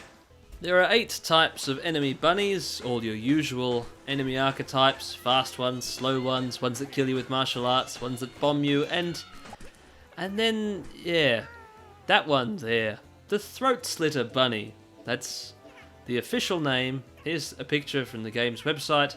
The throat slitter bunny doesn't attack the player, except psychologically, by giving them a very difficult choice. What are you going to do? Continue to save yourself or prioritize shooting the throat slitter bunny and save the baby? Succeed in saving a baby bunny, you get a big bonus of coins. If you do not, the throat slitter bunny lets out a dry cackle as he slits the baby's throat. And that is how Bunnies earned an M for violence from the Australian Classification Board. How very useful and descriptive. That really covers everything from Fortnite to Arkham Knight. Oh, but one of them can be marketed to children because it doesn't have themes in it. So you get missions, and the little bunny says, and then you go do your missions, get coins, and upgrade your turret. So now I have 2 barrels, heat-seeking parsnips. This is already a huge upgrade, because look, I can shoot 2 things at once, they do far more damage, and they never ever miss. Well, they can prioritise the wrong target sometimes, but they'll always hit something. You may notice the overheating system, which I figured out pretty early into the game is not based on your weapon's output, but on the trigger's input. So for the rifle and launcher, if you tap rather than hold, and fire semi-automatically, you'll shoot the same amount of vegetables per second, but you'll never overheat your weapon. Bonza, you say. I can fire my double turnip rifle forever. Well, no. It's a survival game, you're gonna die at some point. And in this case, it's probably because you've accidentally hit a weapon pickup, giving you an inferior weapon that you don't want for 20 seconds. And it only takes 20 seconds to be killed using a watermelon rifle that hasn't got triple barrels or cooling. You know, you need to not just upgrade your starting weapon type, but also the other 3 you could get by accident. When you shoot a golden running bunny that looks kind of like a Sonic the Hedgehog, you enter Frenzy Mode, which gives you a taste of fully upgraded weapons and a huge amount of enemies to kill. And until I worked out that I was invincible during this mode, I thought it was seriously intense. Such visceral action, such unbefitting music, such a consistent frame rate. The game runs at 1080p 60. Wow, wish I could show you, but you know, share button. When I save enough money to buy a new computer to run a new capture card, then I can show you Blastin' Bunnies in 60 FPS. Now, it's not as pretty as Pixel Junk Monsters 2 here, but Pixel Junk Monsters 2 doesn't have 3D grass. Instead, it just has beautiful, beautiful textures, reflections, bokeh, depth of field. It's just the most beautiful thing in the world. Now, Blastin' Bunnies is not beautiful by any stretch, but, you know, it has this grass. What was my point? Grass is pretty. You know what else is pretty? This is a pretty good deal, Blastin' Bunnies on the Vita, cross-buy. Yeah, cross-buy and cross-save. 75 cents. It does also take 75 seconds to load, which is a long time, but a KFC dinner roll costs 95 cents and takes much longer to load, considering travel times, queues, warming. Now, to make that espresso cost me less than 75 cents, but it didn't last me very long. Bless you. Bless me in the past. It's a strange idea. Cross-save is a wonderful thing. It means that if you've been playing on PS4 and want to play on Vita, you don't have to start again because your saves are synchronized on a server somewhere in Singapore or something. So as long as you launch the game once while connected to Wi-Fi, you can synchronize your save, it does so automatically, and then take the progress you've made on the PS4 version with you and continue to blast bunnies anywhere you are bored. Whether it's at someone else's place, a chemist, a park bench, a bus or plane or train, or even a club, coach, hospital, oil rig, prison or school. Really anywhere that Warner Home Video wouldn't like you to watch a DVD, you can still play Blastin' Bunnies on the Vita. If you want to. You of course have to deal with the usual sacrifices 3D games make on portable consoles, and that the frame rate's lower, it's 30 FPS or less rather than 60, and, well, there's no three-dimensional grass here, is there? No. Now, sure, Blastin' Bunnies does appear to be structured like a mobile game. Okay, it definitely is. It's got the cycling missions, the store with the coins, the option to pay real money for different cosmetic themes or coin multipliers. The 2x coin multiplier is free, so I installed that pretty early on. Took me a while to find out that I also had to equip it in the weapons menu.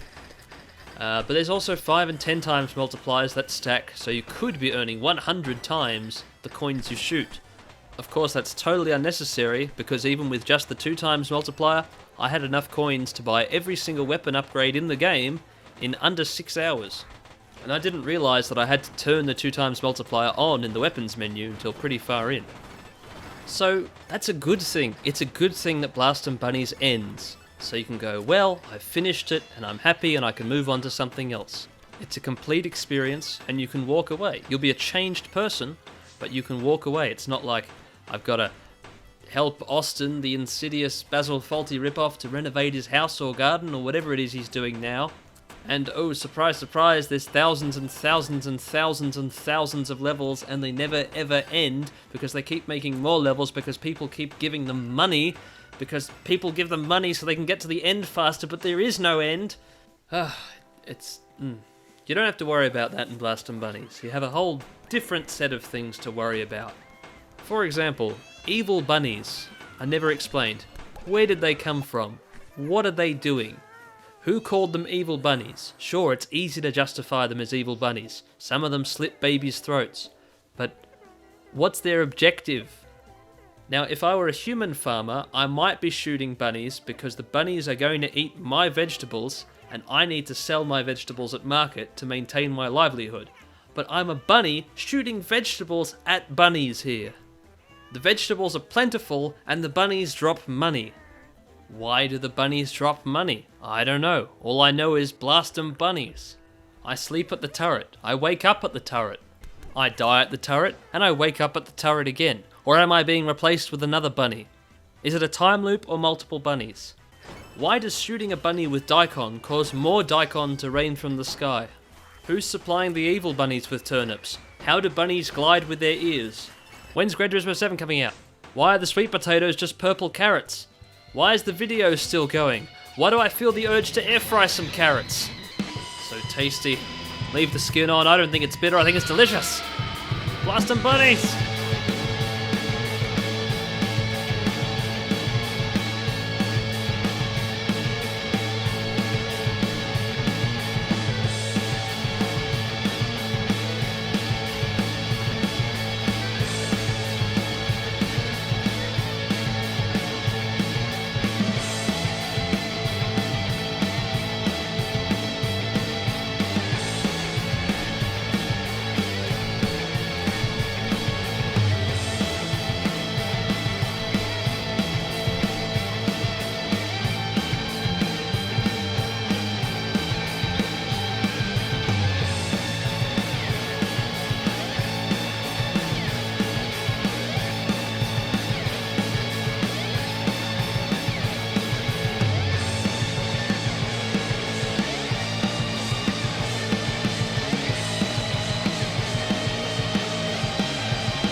Right, well, in conclusion, Blast 'em Bunnies is, it's a game. It was definitely worth the 75 cents I spent. Yeah, it's got a few hours of stuff to do if you enjoy blasting bunnies. And, yeah, roll credits. I'd like to thank you, Director Nick Watt, Engineering, Stephen Ogden, Additional Engineering. Okay, here we go.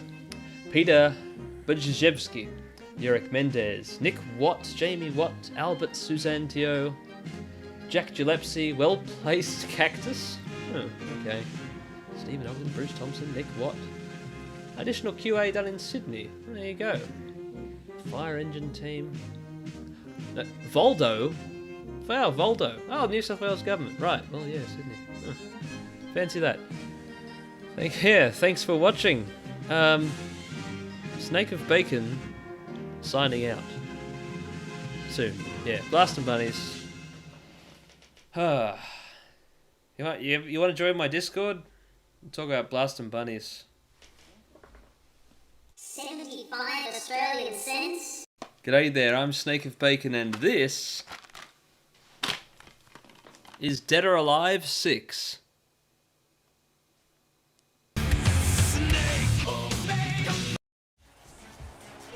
Receive any mercy from me.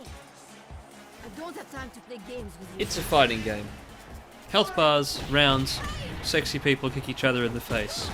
That's how quite a lot of fighting games work. Now, as to how we got to this point, it started in the arcades in 1996 with Dead or Alive, which was then ported to the Saturn and the PS1. Dead or Alive 2 came to arcades, then the Dreamcast and PS2 around the turn of the millennium. 3 launched with the Xbox. There was a volleyball spin-off, remakes of 1 and 2. Dead or Alive 4 was a very early Xbox 360 title, followed by more volleyball shenanigans. PSP volleyball also, then back to fighting on the 3DS after the game's original creator left. Dead or Alive 5 in 2012, 5 Plus for the Vita, 5 Ultimate the next year, and then even though Ultimate means final, there was one last round for PS4 and Xbox One, then an even more extreme volleyball and girl simulator deemed too titillating for release outside of Asia, and now Dead or Alive 6 is loading. This loading screen only takes 8 seconds, which is good. 8 seconds between stages, not bad. The first load for the first stage was 24 seconds. That's a bit longer. But, you know, it's better than the average for 3D fighting games of the 8th generation, so kudos there.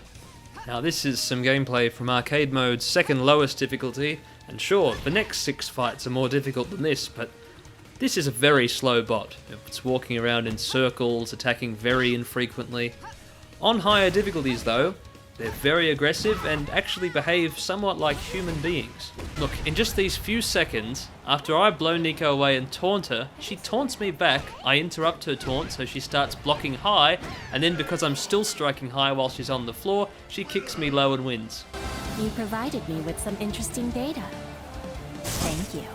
You see, Nico's learning things. She could be sentient, who knows? Anyway, Nico is one of the 2 new characters in the game, along with Diego, a street fighter from New York. Not from Street Fighter, he's an original street fighter. He fights on the street, he's not a sports bike without a lower fairing, he's Diego, he doesn't need some stupid title. What I need is strength, not some stupid title. And he fights with utter brutality. I mean, Lei Feng is not a skateboard, but he doesn't care.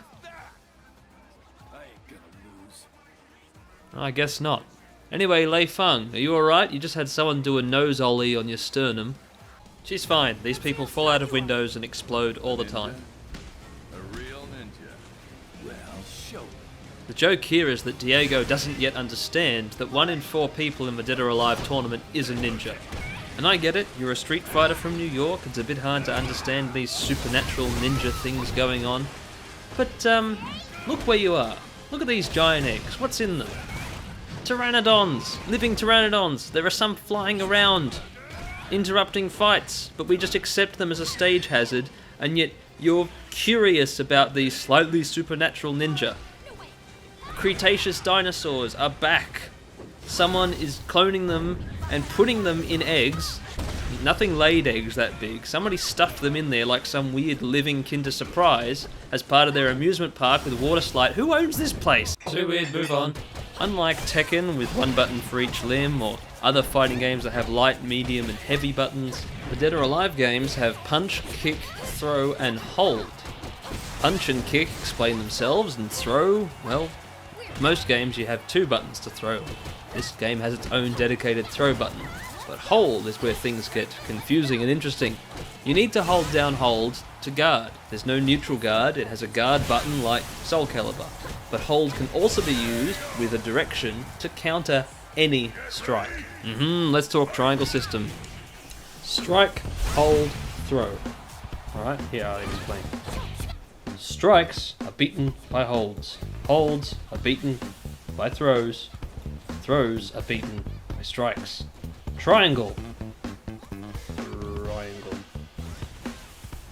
Now, of course, it's not just a game of scissors, paper, rock. Even if that is one of the game's systems, you've still got all your usual fighting game trappings. High, mid, and low.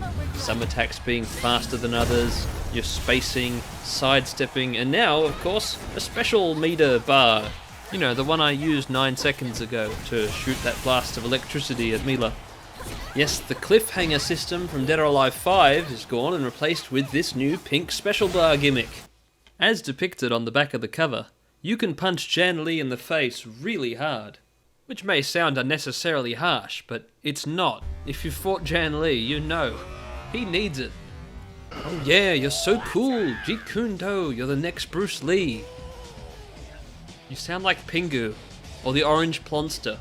Like there's a fine line between Wata and, you know,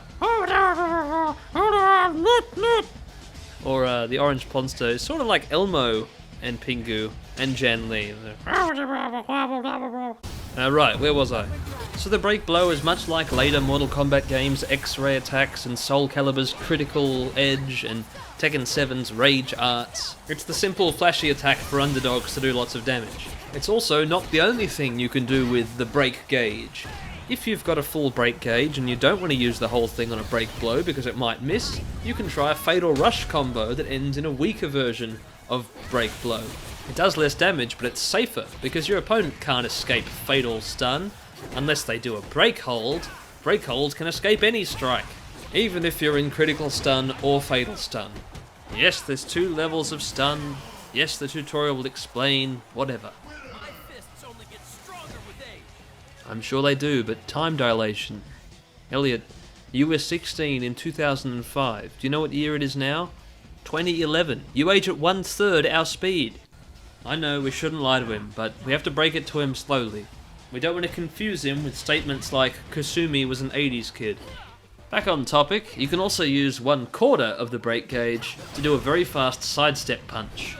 And with that, I've told you all about the things that are new in Dead or Alive 6, the break gauge, Diego, and nickel carbonate.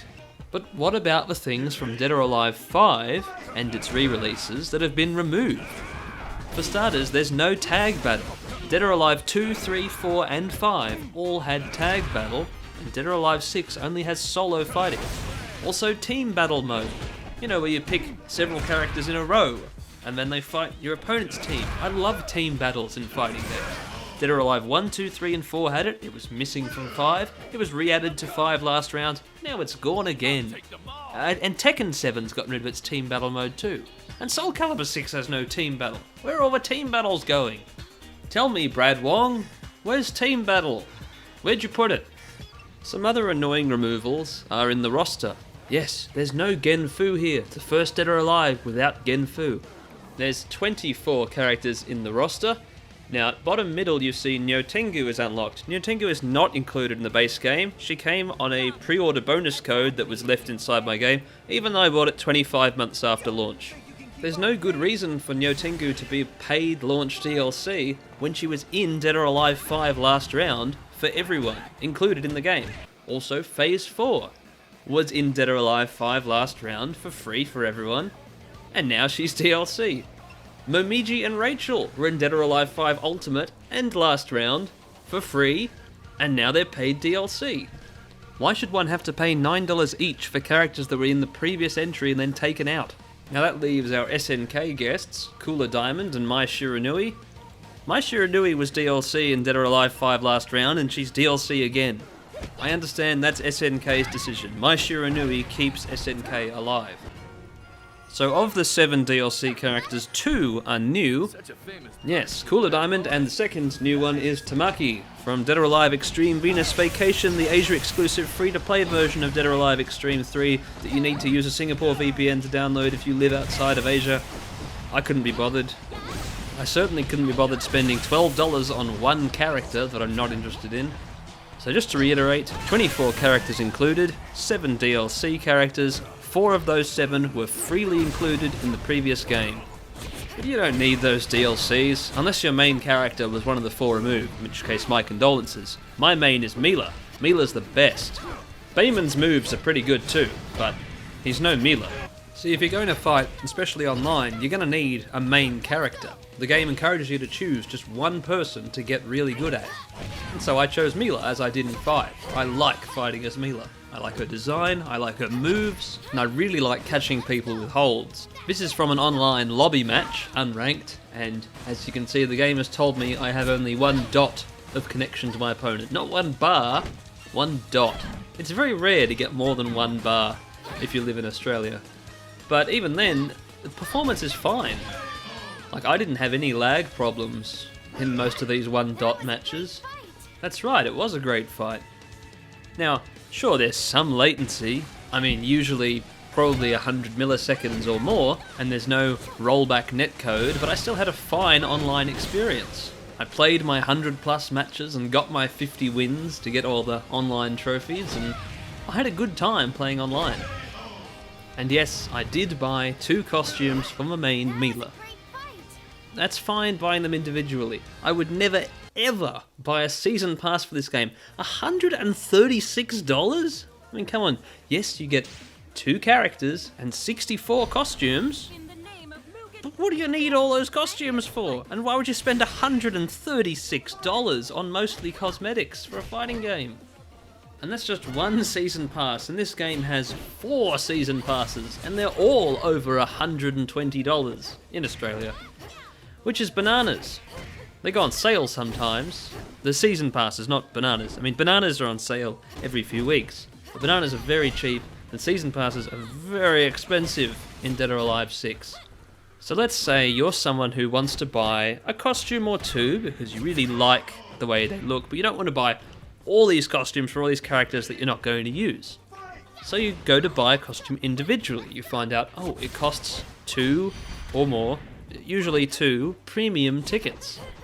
So you may be thinking, oh great, it's going to be like 95% of premium currencies in things where you have to buy it in bulk to get more value. Bonus credits. Don't worry. Dead or Alive 6 doesn't work like that. 1 premium ticket is $1.45, and 2 premium tickets is $2.95, and 10 premium tickets is $14.95. That's 45 cents extra for no reason other than perhaps, what, the convenience of having to press the buy button less times. I don't know if this was done on purpose or if it's a tax thing.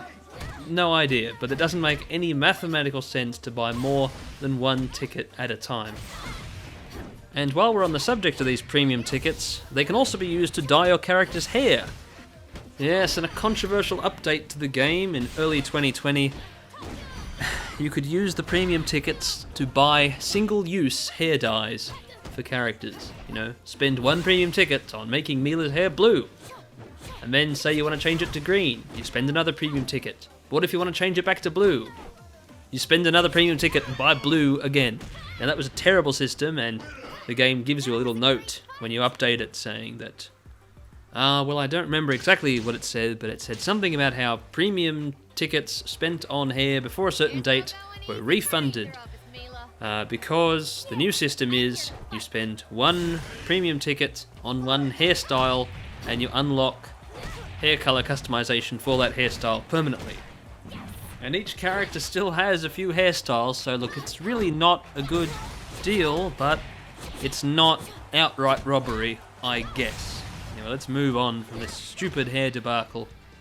Dead or Alive 6 still has things to unlock without spending money, just by playing the game. You can still unlock plenty of hidden costumes. Not as many as were in 5, and now the system of unlocking them is needlessly obfuscated. In earlier Dead or Alive games, you simply beat arcade mode with a character and you got another costume, or you beat time attack or survival, or did it on a higher difficulty, and every run you'd unlock something new, another new costume for that character. Now in Dead or Alive 6, you do any of those things, or play online, or do the Doa quest mode, and you get costume parts. And the parts seem to prioritise the character you're playing with first. And since Elliot has almost no costumes and he's already all unlocked, now he's getting random parts for Honoka costumes. You could get parts for any character's costume. It's very hard to specifically unlock one thing in particular. You're just given stuff at random, slowly. It's frustrating, needlessly complicated. If you're playing online with your main, say, for Mila for example, I've unlocked all of Mila's costumes because if you play Mila enough you will get lots of parts for Mila costumes. But say you want a certain Hitomi costume, you could play heaps of arcade runs with Hitomi and not unlock all the costumes, because there's heaps of them, they cost a lot of parts, and you get small parts randomly distributed to all these different costumes. There's 3 colours of each one, needlessly inflating the costume list, and they all gain parts separately. Sorry, you found a red jacket part, not a blue jacket part. Ugh. It's just an unnecessary hassle. The costumes are fine, but the system to unlock them is stupendous. Ah well. Look at this witty and hilarious t-shirt. Ah yes, you see there's a very subtle analogy to be found here. See, the Holstein Friesian dairy cattle are known for their prodigious udders, and Honoka uses this motif in her costumes to highlight her, the more mountainous parts of her topography, shall we say. Moving on, like Dead or Alive 5, the game has a fight viewer mode where you can freeze time and take photos from any angle. And it's a great feature and often produces hilarious results. And you know, it's fight photography. There's nothing pervy about the concept, Mila. I'm a fight photographer. Yeah, okay, it's a perv mode. Now, if you're here to learn, there's also a tutorial mode, the most in-depth tutorial mode I've ever seen, covering everything from press forward to walk. all the way through to advanced techniques like dealing with when your opponent tries to sidestep strike you after you block one of their attacks, because that's something really hard to deal with and it's a good thing to know. And there's of course a normal training mode, but there's also command training, where the game will ask you to go through every single move in the character's list. And if you can do all of them, you unlock that character's voice as the announcer, you know, saying winner and KO and great, greatest, and not much else. But yeah, it's a cool reward. Sometimes command training's a bit confusing, but you know, you get through it. You have to just work out that that forward in the middle means forward and P and K together. Now it's this step I really don't understand, because it's not max charge, it's only one triangle on top of that third P, so you have to hold it a bit and then press up. The game doesn't tell you what the timing is. You can see a tutorial of what the move is supposed to look like. You know, you can press the view demo button. Oh, okay, I have to do that. Right, well it didn't tell me how. I mean, I have this recipe here to follow, but I don't exactly know the timing of those steps. Oh well. I've done this for Mila and Bass, but Christy has complicated moves. And if tutorial and command training weren't complicated enough for you, there's Combo Challenge, where you can do these little sample combos for each character in the game. And it'd be really nice if they told you about all the hidden steps. Like, sure, that says close hit on 5, but you need to dash forward between 4 and 5 very quickly. It's tricky. I did it for Nico, because Nico has the easiest combo challenge, I heard. But, ugh. You think that's tough? That's nothing. Some of the titles in this game require you to win 3,000 online matches with one character. Now, I like Mila a lot, but that would take me 300 hours of online gameplay. I'm not going to do that. Thankfully, you don't need all the titles for the Platinum Trophy or anything. Platinum is quite easy. The achievements in this game are reasonable, and they only take like 25, 30 hours to do all of them. You know, all you really have to do is complete the whole tutorial, do one combo challenge, fight online over 100 times. That's about it. You don't even have to do the story, which is fine, because the story in this game is not even worth mentioning. Now, what is worth mentioning is that, unusual for a console game, there's a graphics setting where you can choose between prioritize graphics and prioritize action. They don't tell you what that means, but I will. In prioritize action mode, the game runs at whatever resolution it can that gives it 60 FPS all the time. In the PS4's case, 1600 by 900, for Xbox One, 1280 by 720. In prioritize graphics mode, the game runs at full 1080p, but the frame rate's all over the place. Now remember, 1080p is 44% higher resolution than 900p and 125% higher resolution than 720p. Now the PS4 Pro runs both modes at 1080p, so the setting doesn't really do anything probably. Maybe it affects shadows or something, no idea. On Xbox One X though, the graphics mode runs the game at 2160p, which is enormous. I think people forget how big 4K is. It's a very big resolution. That's 500 million pixels per second at 60 FPS. Well, just a hair under actually, but it's a very lofty target to achieve, and the Xbox One X can't actually run this game very well at 2160p or 4K. It doesn't really work. But on the Xbox Series X, it does. This was a great future-proofing move. Wish more games had these sorts of super high-performance options that don't run well, that are just put in for future-proofing. They're a great idea. Now, enough about graphics. As you can see here, I'm playing Survival Mode. Survival Mode is a fun challenge. It gets you to do a lot of fighting, like non-stop. This is the 3-star survival, where you have to beat 30 opponents in a row at normal difficulty. Which doesn't sound very hard, because, you know, on arcade, I can play the 7-star mode, whatever that one was called. And that's fine, but 3-star survival is very hard and took me a lot of attempts. I've got Buckleys of completing 7 or 8-star survival. Maybe I'll do the 4 or 5-star someday, but it's tough. Hoenicker having Jan Lee's kick helps. That unblockable flying kick. Hoenicker's moveset is copied from all sorts of other characters. You know, she's that one character that just has a few moves that belong to everyone else. So does Rido. Apparently they're related. Yeah, they had to come up with a plot justification for why there's an 18-year-old girl with naturally pink hair, a bust 2/3 her height, and magical mimicry powers. Oh, and one of her hands catches fire sometimes. And she's apparently the daughter of Rido, the evil ninja dude who was dead for 19 years. And now he's all grey and cyborgy and glows, and he's supposed to be the intimidating final boss character, but he just isn't. Yeah, go home, Rido. You look like... you look like Action Man's nemesis, Dr. X. Or maybe more specifically, his McDonald's toy variant. This game is very cheesy and easy to laugh at. Keep them coming. I'll take them all. The lip sync doesn't help. Or the dinosaur in the background. But it's mostly the lip sync, okay? Or maybe the dinosaur. No, it's the lip sync. The lip sync is the problem. A problem. Japanese lip sync is spot on, because it was, of course, animated in Japanese. It makes Diego easier to take seriously, for certain. I mean, it's hard for me to see him as a Latino street fighter from New York speaking Japanese. But that was good lip sync, no? Look at that dramatic acting. Look at Ryu Hayabusa's poor wrist. He needs that right hand to swing his sword. But yeah, Diego could be saying anything in English.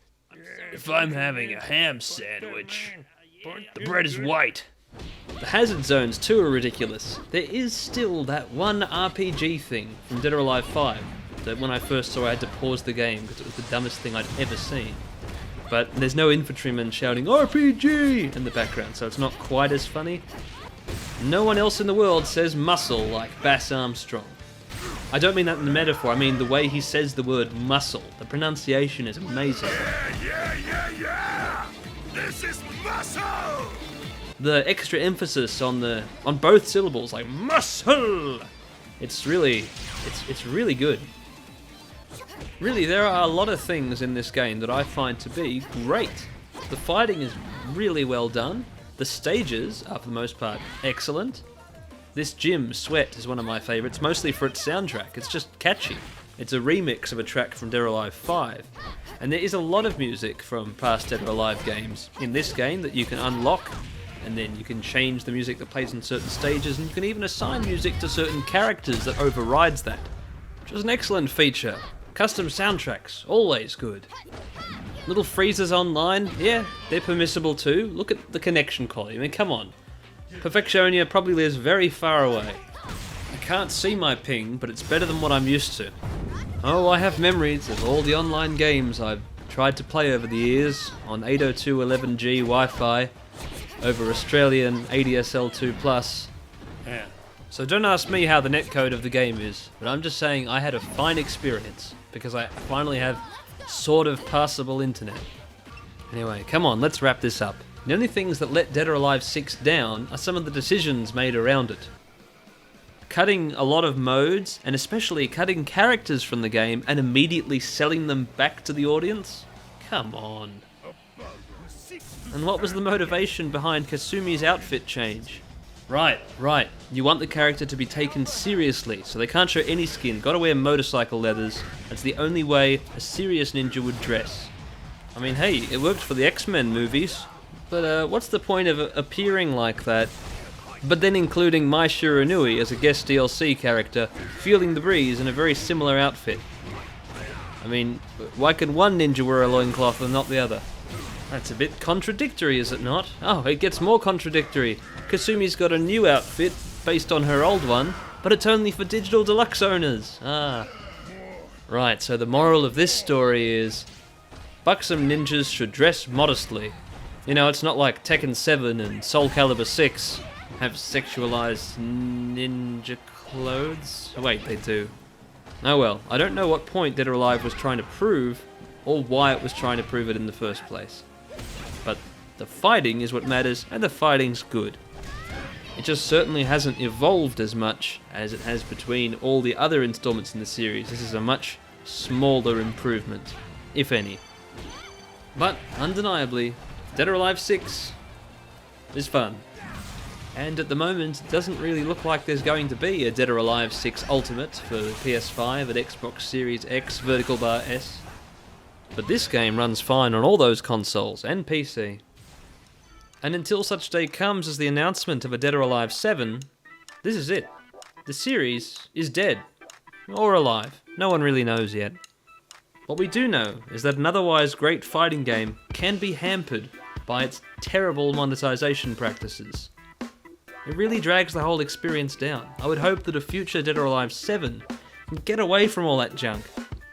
Yes, people will pay money to dress up their characters, but people shouldn't have to pay money to dye hair. People shouldn't have to pay money for Ryu Hayabusa's friends just because they're cool.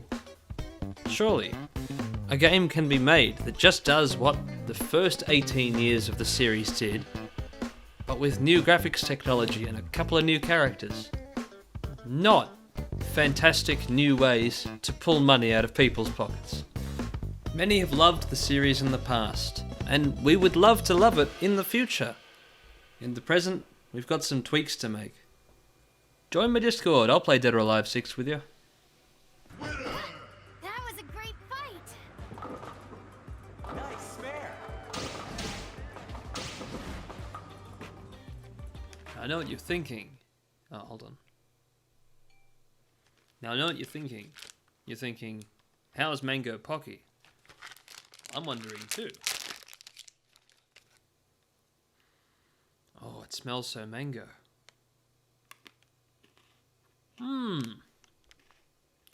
That's good. Alright, that might be the new best Pocky. And it was on clearance. Yum. I have to go get more if I can. Bam! Bam, bam, bam, bam, bam! It's over.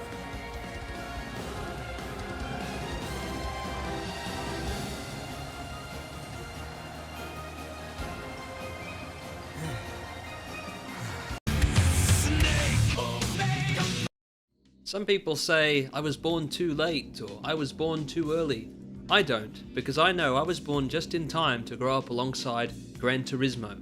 GT 2, 3 and 4 were the only entries I got to play in the 2000s, but I've collected nearly all the rest and spin-offs like Tourist Trophy since then. In 2010, I became a teenager and was introduced to the PS3 with Gran Turismo 5, which I played probably every week for 3 years, until Gran Turismo 6 came out, which I finished in a week but kept playing for years, all the while wondering what GT 7 and 8 would be like on PS4. What's this? G'day there, I'm SnakeOfBacon, and this is Gran Turismo Sport, released 46 months after Gran Turismo 6. It has, shockingly, been another 46 months since GT Sport launched. And as the game enters the 5th and final year of its protracted life, it's time to review it. For starters, the driving is excellent, fun, tactile and immersive, and visually, this compressed 30 FPS video can't do the game justice. It's a 60 FPS experience, it's got high dynamic range, and it's got heaps and heaps of problems that stem from it being not a game, but a sport. Because it's a sport, it requires a permanent internet connection to do basically anything. You can't save the game offline. Because it's a sport, it's mainly focused on racing cars and launched with less than 50 road cars.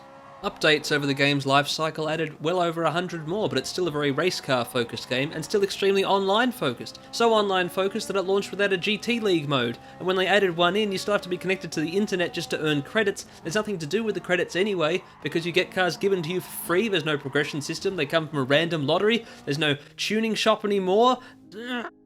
I will continue this rant later, but for now, how about a little bit of the opening movie? In its original intro, it began with the laser scanning of Umberto Boccioni's unique forms of continuity in space.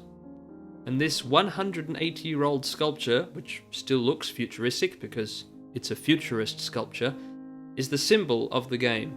There's no context given, so the average layperson will say, what is this windswept armless man and why is it Gran Turismo? And a coffee table book owner will say that it represents the rejection of old art and the embrace of raw mechanical power and strength in the early 20th century. Yeah, okay, but look at this. A montage of footage from a bygone generation, when steel beasts roared through the land with no safety equipment. The Mercedes-Benz W196 and 300 SLR, made famous by Juan Manuel Fangio and Sir Sterling Moss, are two of the many cars featured in this intro that you cannot drive in GT Sport. You can drive the Alpine A110, it's in the game, but there's no snow to drift it on. And you can drive the Audi Sport Quattro S1, but not this exact one that was in GT6, only the Pikes Peak model, and you still can't drive it up Pikes Peak. But this intro is not about the content of GT Sport, it's about the history and the spirit of motorsports. Beautiful as it is, I'm not going to show you the whole thing because it's not very relevant to my review. I'm going to skip the tear-jerking emotional crescendo and go into the second half. 2 minutes later, we're in the familiar CG world of Gran Turismo. The safety car is driving around at dawn, the monorails are going to work. Well, they're already at their place. Never mind. The music by John Paisano is slowly building into something. The cars are driving around getting ready to race. It's still the early morning. Have you gotten the visual metaphor yet? It's very subtle. I think they're trying to say it's a new dawn for the franchise or something. It's a new day. Wake up. The new morning of Gran Turismo. Last night was bin night and we threw out 1,000 cars and countless beloved track locations. I mean, driving is for everyone. Wow, what a profound statement. Is it just about Gran Turismo's enduring popularity or a celebration of the fact that around GT Sport's release, Saudi Arabian women gained the right to drive? I'm not sure, but alright, driving is for everyone. Everyone likes Gran Turismo because it's got all your favourite cars, right? We've got Group 1 racing and Group 4 racing and Group 3 racing. How about non-racing machines? We've got the Honda 2 and 4 powered by RC213V. Oh look, a Camaro. And we've got Group 3 racing. And we got Group B rally. Ooh, and Group 3 racing. And Group 1 again. So, this isn't your typical Gran Turismo game. You don't buy a PT Cruiser or a Honda City Turbo and upgrade it and keep on racing to earn more money to get a better car. This is Gran Turismo Sport, the real, always online, esports focused, qualify well and try not to get punted off the course simulator. How did we get here? Why did we get here? Gran Turismo is a series with massive casual appeal. So why? Why on earth? Why the blueberry muffin? Was it decided to make the next Gran Turismo game after 6 a complete departure from everything else in the series, focused entirely on online competitive multiplayer sprint races held every 20 or 30 minutes? I don't know what the line of thinking was that led to this point. Was it, people have complained about the offline experience in GT5 and 6. A surefire way to fix this is by removing the offline experience. Or was it, GT Academy is going well and now we're friends with the FIA, they certified our real world tracks to tell us how real they were, so why don't we buddy up with them and stop doing GT Academy and replace it with this sort of real FIA certified racing championship. Right, but most people play offline. Anyone 7 to 77 can play. This kid, that guy, anyone younger than Robert De Niro. That appeals to everybody. And look at our Mazda Roadster. It's the Mazda-est Roadster you ever seen. It's got physically based rendering. Must say, these car graphics, top notch. Look at that Veneno too. So I won't tell you much about what the next Gran Turismo is about, but it'll have a championship so the best 48 players in the world can represent their country and race for a golden egg. Or maybe a windswept armless man. Either way, at Paris Games Week 2015 we knew Gran Turismo Sport was coming, that it would be like a 7 prologue but a bit bigger and it would evolve and have online racing. At E3 2016 we knew it was delayed, and at E3 2017 we knew how it felt about nostalgia. We first met along the straight to Grand Valley. Good old Gran Turismo 1 and 2. We've been racing ever since. We are the sons and daughters of Chicane and Chassis, card-carrying members of the 200-mile-per-hour club. They don't give you a card, but... The haters dismissed us as armchair racers and said our game wasn't a sport. What haters? F1 fans? Then, we filled the podium at Le Mans. And that's quite an accomplishment. Going from Gran Turismo players to real racers, GT Academy winners Jan Mardenborough and Lucas Ordonez have made it to the podium at Le Mans, but Florian Strauss and Wolfgang Wright, other GT Academy winners, won the Bathurst 12-hour. Bathurst! But something changed. The game became less about competition and more about collecting cars. Today we say, we want change. "We want change," said the trailer voice. Well, your argument is invalid, Mr. Trailer Voice, because Gran Turismo didn't suddenly become about collecting cars. The genre it created is about collecting cars. It's a car RPG, or car PG. You start with 10,000 credits, buy a cheap car, tune it up, win races, get more credits, buy more cars, win prize cars in races. It's a game about collecting an abundance of cars and racing them. Secondly, false dilemma. Collecting cars and competition don't compete with each other. They're not mutually exclusive or even relevant to each other. There can still be great competitive racing and hundreds of cars. Thirdly, what is the competition you're referring to? If it's online competitive racing, which GT Sport turned out to be all about, that had never been tried before. It was never all about online competition, that's a new thing. If it's offline competition, that's a fault of the AI just being too slow in 5 and 6. They break too early and they're spread too far apart. There's no grid starts or qualifying, but that's not related to collecting cars. That's just poor design, slow AI. Let's burn it to the ground. Start from scratch. Burn it to the ground. Start from scratch. I mean, those are strong words, trailer, but it's about the standard cars, isn't it? GT6 has a huge collection of cars, but 796 of them are still PS2 models from GT3, 4, and PSP. And, oh yeah, rest in peace, those. They're going to be burned to the ground. But, oh well, you get that. It happens. They had to go at some point, didn't they?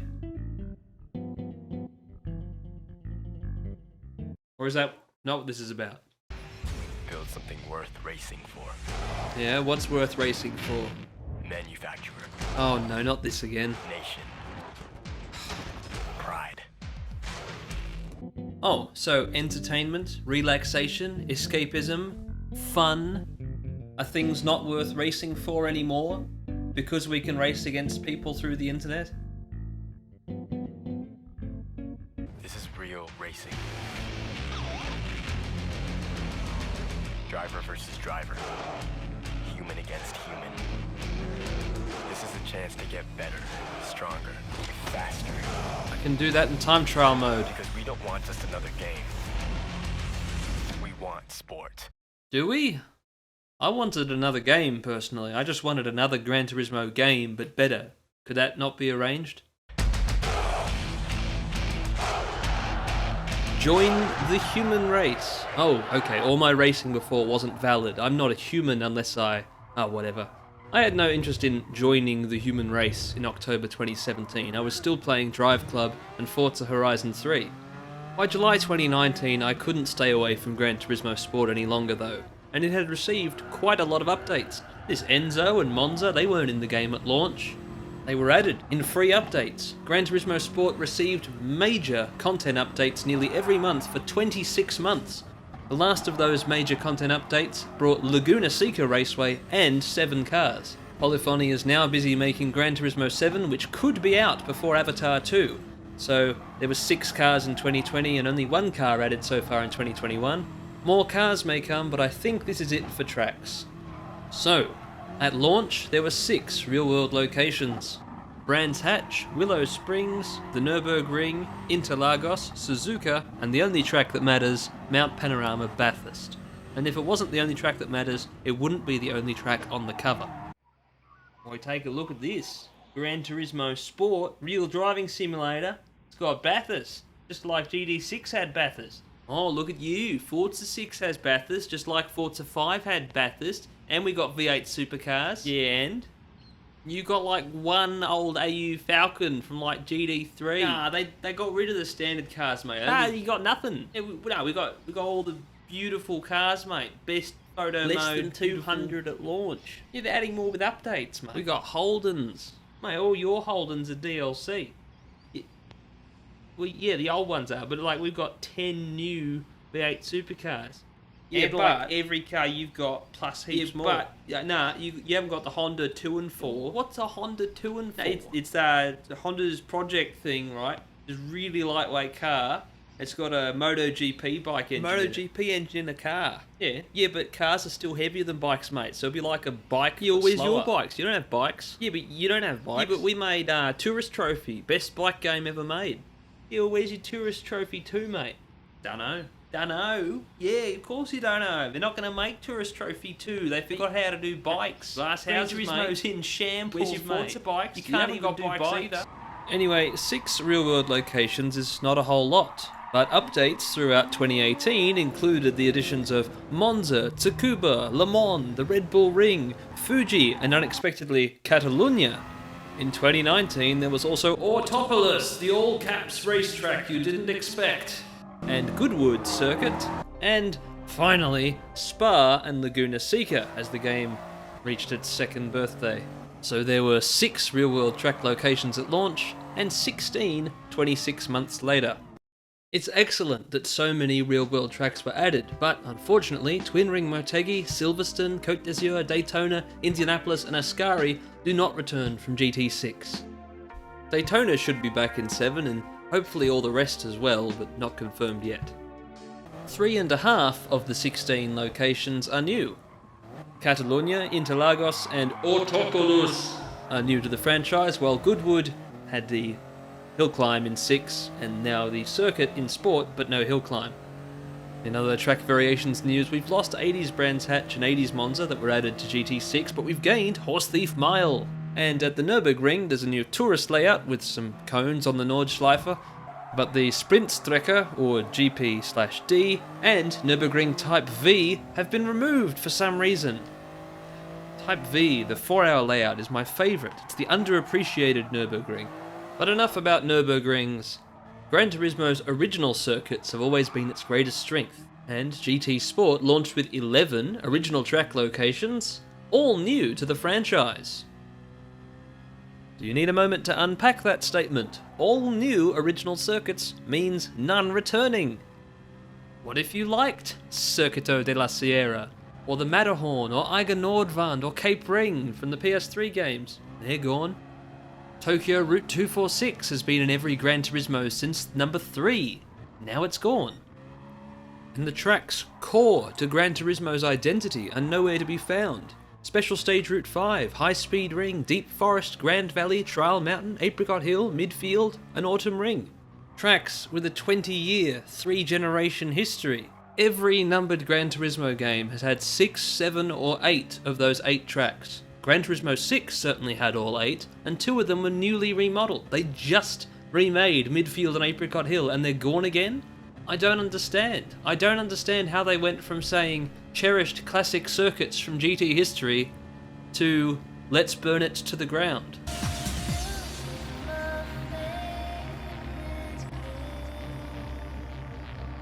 Well, certainly that's how it feels, having a Gran Turismo game without the Gran Turismo tracks I know.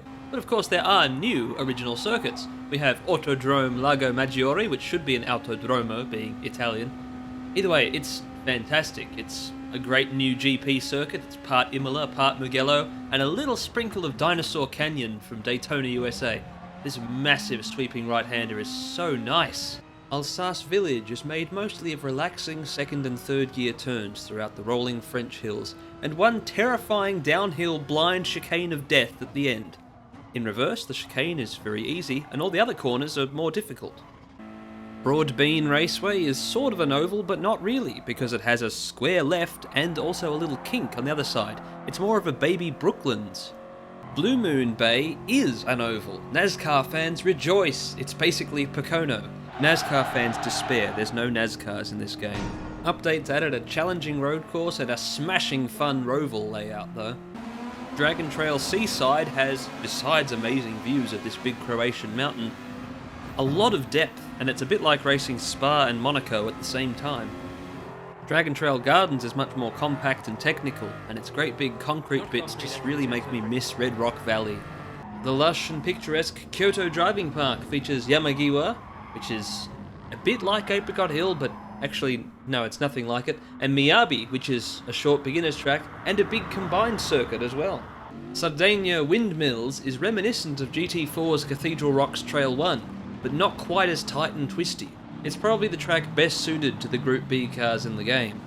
Colorado Springs Lake is all corners. There's no room for a Group B car to accelerate. Much better suited to minis, really anything with less than 200 horsepower. Fisherman's Ranch is the third and final track in the dirt/snow section. Yeah, there's no snow tracks. And all the dirt ones are fish themed. It's 6,893 metres of American desert full of big jumps. In Group B, quite challenging. Best to learn it in something chuckable or truckable. Tokyo Expressway is GT Sport's only city location, but it does have 6 different variants. Central, East and South, all with an inner and outer loop. Sadly, Tokyo Extreme Racer fans, we cannot race on the whole 14.8 km C1 in a circular route. We can have 6 tracks loosely inspired by the C1 route.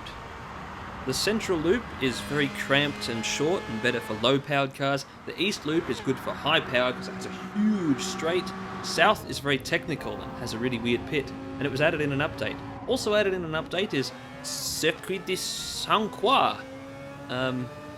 Let's stop trying to speak French. Circuit de Croissant backwards is very big. It's got 3 layouts called A, B, and C for some reason. A is 9.4 km, B is 7, and C is 10.8 km long. So they're long tracks with very smooth and incredibly wide roads set around a big French lake, and they've got a nice suspension bridge, but it's so big, 20 cars does not fill it. It has 32 grid slots, and even 32 bike grid slots. Also added in updates were 3 road track layouts for Sardinia, also known as A, B, and C, unfortunately. A is the big one, it's 5Ks in a bit, and it has a stop sign at one corner. It's got corners, I don't know. B is the fun one, it's got lots of hills, and C is the short one. Last but not least for new original tracks, Northern Isle Speedway is basically Bristol Motor Speedway, but not exactly. Again, there's no NASCARs to race here, but this is a future classic. It's a fun half-mile bowl. One returning original track did come in an update, but it's a 30-kilometre long testing sausage called Special Stage Route X, and hey, it is great for slipstream battles. I have had good fun racing in competitive online, ranked, daily races at Route X. On both of the 2 weeks where Ford GTs at Route X was the daily race of the week. 2 weeks of the last 198. And that's an unfortunate limitation of this daily race system. It's not about what you want to do, it's about what is offered. A, B or C, chocolate, vanilla, strawberry. There are only 3 options for daily races that change each week. I would say they should call them weekly races, but then there'd be confusion with the Manufacturer Series and Nations Cup that are actually held weekly, whereas the daily races are held every 20 or 30 minutes. All day, every day for a week. And then change, whatever. Hey look, a daily race victory. Route X is interesting when it comes up in a daily race. It's a very rare event. And these other interesting events, like Audi TTs at BB Raceway, make me think that surely we could have more than 3 options each week. There's so much great content here, but most of it's so underutilized. So many cars they're not using. And the dirt and oval tracks so rarely come up. Adjusting your brake balance to get out of turn 1 is the only key to BB, by the way. Anyway, Race A is road cars in one-make races, but Race B and C are always for racing machines. From Group 1, 2, 3 and 4 generally. B is the short one, C is the long one with pit stops. So say you go to Race B and you get Group 4 racing. Group 4 is based on GT4 class racing from the real world, except only very loosely. There are some real GT4 class cars, such as the Porsche Cayman GT4 Club Sport. What's that? There's Porsche in Gran Turismo? Yes, it only took 20 years. And now we've lost Lotus due to a licensing disagreement. They'll be back for 7, I'm sure. Group 4 is lightened production cars with a wing at the back, racing tyres, and 300 to 400 horsepower. They're not very fast in a straight line, but they can get around just about any circuit faster than any road car because racing tyres, they have so much grip. And there's a lot of variety in Group 4. There's 26 different manufacturers to choose from, and all of their cars achieve the same sort of speed in very different ways. There are mid-engine rear-wheel drive cars like this Ferrari 458, four-wheel drive cars like the Mitsubishi Lancer Evo 10 or that Lamborghini Huracan behind me, and also front-engine rear-wheel drive cars like the Ford Mustang and front-engine front-wheel drive cars like the Volkswagen Scirocco. A Mazda 6 and a Bugatti Veyron can race together in Group 4. There's 28 cars from 26 different brands. Hey, which two manufacturers got two cars? Well, Toyota, they have the 86 and the Supra, but you can't actually get the Supra because it was a reward for a survey. And Renault Sport, also double dips because there's the Renault Sport Megane Group 4, just an ordinary Megane with more power and a wing, front engine, French wheel drive, and the Megane Trophy from 2011, which is a mid-engined rear-wheel drive carbon fibre racing car. It could have been a single spec car, but then it would languish in Group X, unable to race with any friends, so it was put into Group 4. And all of these cars can play along together thanks to BOP, balance of performance. Normally the Megane Trophy is too fast for Group 4, so with BOP it runs with 7% less power. But it's also much too light, so with BOP it runs with 219 kilos of ballast, or 70 house bricks. Problem solved. You can drive the cars in single player without the BOP, but online it's needed to maintain a balanced playing field. They used to update the BOP quite frequently to keep any one car from being too dominant. It may not always seem like it works because front-wheel drive cars seem to win every Group 4 race. My theory is that it's because of pseudo-metagaming, where people think they're metagaming because they look up what is the fastest Group 4 car, and a very fast player tells them that they've been dominant in front-wheel drive cars. And so, they choose the front-wheel drive cars and practice with them a lot, and then win because the other people in the lobby are slower. And also the front-wheel drive cars handle better. Wait, what? No, that just undoes everything I said. I don't know. Nerf Scirocco. More rarely, you will see events for Group 2, which is the Japanese GT500 class of Super GT. 3 cars from 2008 and 3 cars from 2016. They should probably be 2 separate groups, since they perform so differently, but oh well. They're very fast touring cars. Group B is an even rarer group to see. It's the only rally cars in the game, loosely based on Group B Rally, which was famous for being way too fast and dangerous. Most unusually, the only non-fiction car in this class is the Audi Sport Quattro S1, and it's the Pikes Peak version, not the Group B specification from real life. There's no Lancia Delta S4 or Peugeot 205 T16, but there are several modern cars reimagined as Group B machines, like an Evo 10 Lancer and a Ford Mustang. Or there's Group 3, probably the main group of Gran Turismo Sport, certainly the one in which most of the competitions are held, and it's based on GT3 class racing, more serious, more prestigious and more focused. Everything here is rear-wheel drive with 5 to 600 horsepower. It's a mix of real GT3 class cars with also some older GTE, GT2 and GT1 cars wearing more ballast, and some original cars, like the beautifully amazing Mazda RX Vision rotary powered thingy, and that Beetle Group 3 which is jumping all over the place because, you know, Australian Wi-Fi. Most people's connections are fairly stable, and I've never run across a American or European because in sport mode I'm locked to the Asia-Oceania region. I can only race with people who are within a reasonable distance of submarine cable, which guarantees a good Some of the players I've met in GT Sport seem to have forgotten the core tenets of Racing Etiquette School, which is a pair of 2-minute videos. In the first one, a British man says, "Sportsmanship is about not doing things that make you look bad." In the second video, it is explained, "Braking too late makes you look bad," and "Crashing into people is bad." And most importantly, braking too late, causing yourself to become a missile and crash into other people, ruining their race and yours, is a thing that makes you look bad. This type of driving mistake often happens when you are a beginner, so be careful and develop spatial awareness. That's all they teach you in racing etiquette. They could have just said, "Try not to drive like a savage orc, and watch out for those who do." It's not a very in-depth or long etiquette program, it's more like a laser tag briefing video. Don't run, don't hit people, don't lie on the floor, have fun, and don't do a combat roll, you idiot, you'll break the vest. Don't want to deal with the hassles of online multiplayer? Well, for single players, you've got license tests and mission challenges, which are like licenses but more race focused and a lot longer. Try not to crash when you're 23 minutes in. And there's also circuit experience, which is exactly like license tests, but there's a lot more of them. You're given a car and some helpful instructions and are told to aim for gold times in each sector of a track and then a full one-lap attack. You get gold in every sector and the one-lap attack, and you get a prize car. Chosen at random from the wheel. Could be the Diablo, it could be the R18 or the NSX, or the Sprinter Terreno. Well, it is one of the cheapest cars in the game, but it's still a nice car. And you know what you can do with it? Now, thanks to updates, you can race it against a Corolla 11 in split screen. Decide which is the better AE86.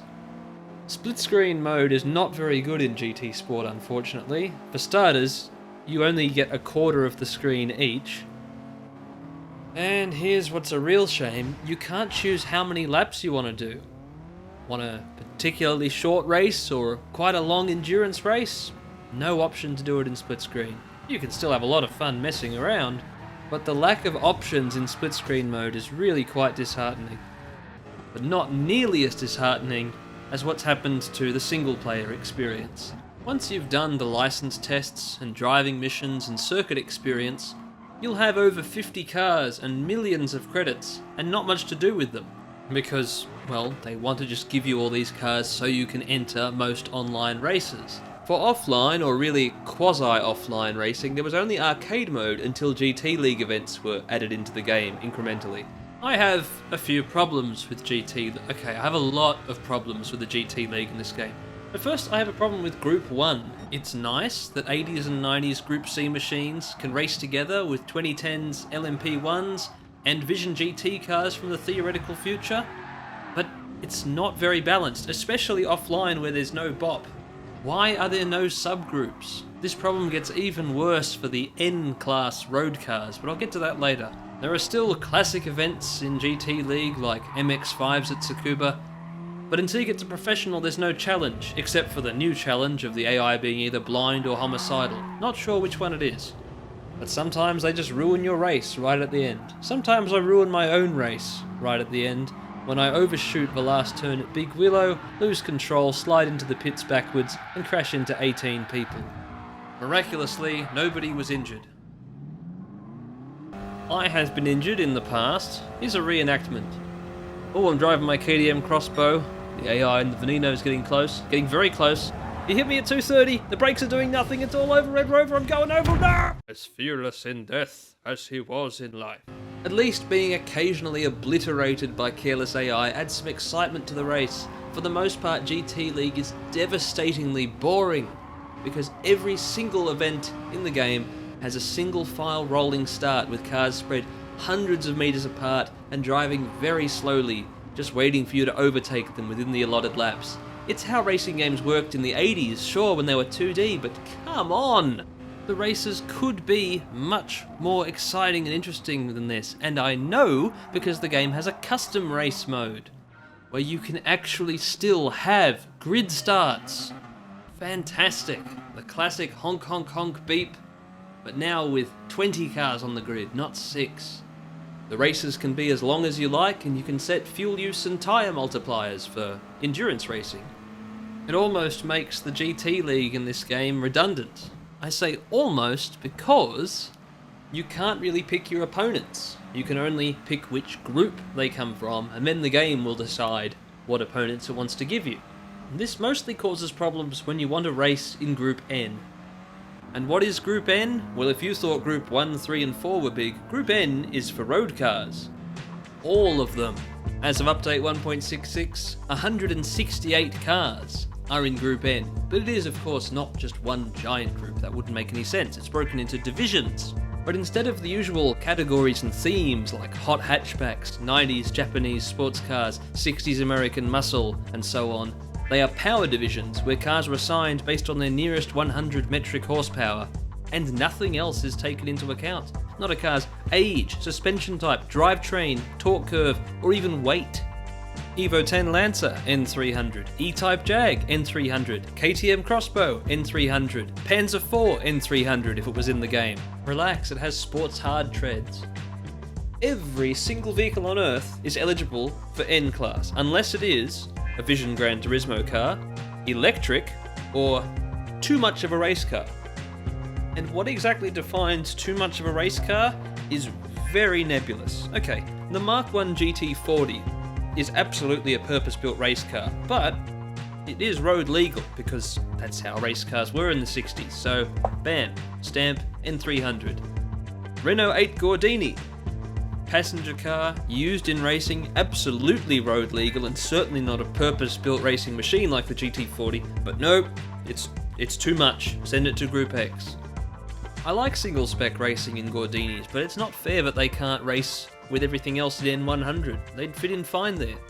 The Mazda Roadster touring car is an extremely fast, racing modified MX-5, the same one from GT5 and 6. It's heaps of fun. I thought it would be a single-spec car, but nope, it's in N200, where it races against cars that are half a ton heavier and don't have downforce or roll cages. A Toyota SFR racing concept. Yes, that is also quite a race car. N300. The mind boggles. The Pagani Zonda R is an ultra-limited production, track-only, screaming V12 beast. It is, of course, in Group X. That makes sense. The Aston Martin Vulcan is an ultra-limited production, track-only, screaming V12 beast in N800. But they're both equally road illegal. Whatever. Even if it was allowed into the N-classes. The N-classes make no sense, especially down the bottom in N300, where you have cars that are 700 kilos against cars that are 1700 kilos. You can't bop them. There's such a diverse range. It's not apples and oranges. It's apples, oranges, bananas, ravioli, tungsten. N divisions don't make a whole lot of sense. You know what else doesn't make a whole lot of sense? When you say, I'd like to race against N400 cars, and the game generates a list of N500, N600, and N700 cars for you to race against. Detuned to N400, but I don't want to race against detuned exotic supercars. I want to race... never mind. Okay, so maybe it's best to not let the AI choose opponents. Just have a one-make race. That's an option. You can have a one-make race in any vehicle. So I set up a 10-minute endurance race for classic minis and overtook everyone in the field in 3 minutes. And then I parked my Mini and let them all past, and very almost overtook them all again. Well that explains the extremely spaced out single file rolling starts for all the campaign. It's because the AI can't drive, they need that much of a head start. They are terribly slow. Not in all cars. Some cars they're pretty fast. Performance is really, really uneven. Toyota 86s, the AI can drive them. Suzuki Swifts, they cannot. They're hopeless. Or maybe it's because I'm running the track clockwise. Maybe they just don't know how to do BB in reverse. But these are the things you find out when you're experimenting with custom race mode. I found out another thing the AI don't know how to do is drive at all on Horse Thief Mile given a grid start. Because the grid start sort of extends into the pit lane area, so half the grid races, and the other half are doomed to ram into the pit wall forever for some reason. Gran Tomato. On Horse Thief Mile 2, the reverse layout, this doesn't happen. Well, the trailer did say if I wanted real racing, it had to be driver against driver, human against human. But then the humans make me wonder if the guy on the cover is celebrating or screaming in anguish. Of course, not all races immediately descend into barbaric slaughter. Sometimes you load into a lobby, prepared to race, and you do your warm-up. You read the hellos and g'days and all that punctilio, and you're waiting for the race to load. You disconnected. And then that's it. No race. When's the next race see? 5 o'clock! That's a long time. It's 26 minutes away. So you have to go do something else. I can't go into the Nations Cup or Manufacturer Series because it's not on that particular day. It never does seem to be on. But I'm not usually playing at midnight on Wednesday or Sunday. Quick note, for daily races there are 3 regions: Asia, Oceania, North and South America, and Europe, Middle East, Africa, Russia, India. But for the very serious Nations Cup and Manufacturer Series, it's split into 5 regions. Asia and Oceania are separate, North and South America are separate, and EMEA still covers the rest of the entire Earth. Point is, most players are never going to join the Manufacturer Series or Nations Cup. Most players never even touch sport mode according to Kudos Prime statistics, and that's probably because it's just so different to what Gran Turismo usually is. This isn't a race that you have any chance of winning unless you are an extremely determined, driven person, at least for Race C. Of course, on an oval anything could happen, but here in an endurance race for 25 minutes?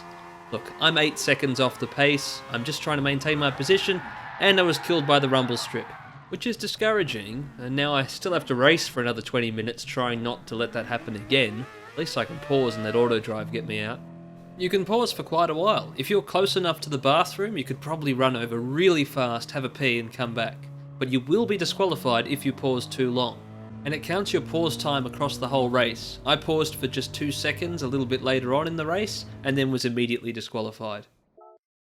Who cares? It's not like they were going to pay me much anyway. Which is a really weird point. Bizarrely, even though there's such a huge emphasis on sport mode, the rewards for the player are paltry. No, you don't get chicken. Poultry with an A. Oh, never mind. They're pathetically small. If you win a sport mode race, which is really hard, you might make 80 to 100,000 credits. Place around the middle, 30 to 50,000. Which may sound like more than the 13,000 on offer here, but keep in mind this event is only 5 minutes long. And also, what's the point of doing the beginner events? Skip straight to professional. You'll unlock it when you reach level 20, which you can do just by doing circuit experience. And then, those events pay around 200,000 credits a race. And endurance events pay over 400,000 credits a race, but they're all roughly 1 hour long. And if you can make 1 to 1.8 million credits per hour in professional league, there's no point doing endurance, or beginner, or amateur, or sport mode, or anything else. There's no point in doing anything but a couple of professional league races if you want to make millions of credits. Not that you need them to buy most cars. My garage is full of cars with pink spots, indicating they were prize cars or really gift cars that I didn't pay for. 36 from circuit experience, I think 16 from licenses and missions, and at least 200 random daily workout cars, and none of these can be sold for credits, but you can delete them, hooray! Now collecting cars is like managing my emails. Wonderful, fantastic, I can delete duplicate cars. Delete. That's disgusting. In every other Gran Turismo game, the garage is a sacred place, where I look at cars that I've earned or bought and I can remember the history of each one. Here I can tell, thanks to the pink spot, the history of most of these cars is I got it at random for playing the game for 15 minutes that day. Because the game encourages you to. It's a good deal. Pay 15 minutes, enter the random lottery, get a car. I wish they'd just not have this system at all, but if it gives me a chance of winning this Miura that I keep seeing on the menus and thinking, wow, I really want that Miura, but you know, it's the same Miura that was in GT5 and 6. Of course, it's the prototype. It won Pebble Beach. It's at concourse quality. There are no crumbs in this Miura. I still want it. But if I don't win it from a lottery, I have to buy it with 15 million credits. And to get 15 million credits takes, with the fastest grinding setup, 8 hours. A 12-minute race at an oval 40 times. And that's assuming you get the clean race bonus every time. The grind is horrible, and the economy is tremendously off balance. It doesn't seem so at first, you know, most road cars are some sort of reasonable price. There's 120 cars under 200,000 credits, and then the racing cars are priced by what group they're in. Group 4 cars are 350,000, Group 3 cars are 450,000, Group 1 cars are 1 million credits, which sounds like a lot, but the 787B has never been this easy to acquire. I'm sold. 1 million credits, no problem. Also, all the Vision GT cars are 1 million credits, making the Bugatti Vision GT half the price of a Veyron, and the Daihatsu VGT just right. Really though, I love the Copen Racing jacket. It should have its own one-make race series. There is a Copen RJ one-make race in Mission Challenges, but I completed it years ago. I mean, there's no need to go back. And then in GT League, there are 2 sets of races open for VGT cars, one for the slower half and one for the fastest ones, and there's no point separating them like that. There are so many differences in performance. The 2X is powered by lasers. It really can't compete with anything else. It's powered by lasers. Anyway, the cheapest 120 cars, that's everything under 200,000 credits, could be yours for 8.3 million, but actually far less in practice, because every day you log in and drive 42 kilometers, you get a free one. And the gift wheel will give you heaps of Group 4 and 3 and B cars as well. But when we get to the expensive end, cars that cost 1 million credits, there's over 50 of them, and you occasionally get them on the gift wheel too. I've received quite a few Group 1 cars and a couple of VGTs from the gift wheel worth 1 million credits. And winning those saves you a bit of grinding time, but it's the 30 cars over 1 million credits that keep me coming back begrudgingly spinning the wheel, the 1.8 million credit Countach, or the twice as expensive McLaren P1 GTR, which is still nothing compared to the 10 of these cars in the 8-digit range, like the Miura. You'll remember them from GT5 and 6, the 20 million credit whales, the Ford Mark IV, the Ferrari 330 P4, and the never-raced Jaguar XJ13. And returning from GT6, the Ferrari 250 GTO, which is like a Da Vinci painting in that it's a work of art and a store of wealth for billionaires. In the 15 million credit range, we have, of course, the Miura prototype, the new to the series Jaguar D-Type. The Shelby Cobra Daytona is also 15 million credits now, up from 4.5 million in GT6. And the Ferrari 250 GT Berlinetta Passo Corto has casually appreciated 5 million credits. In the 10 million range, we have the new to the series, Aston Martin DB3S, and of course, the Giulia TZ2.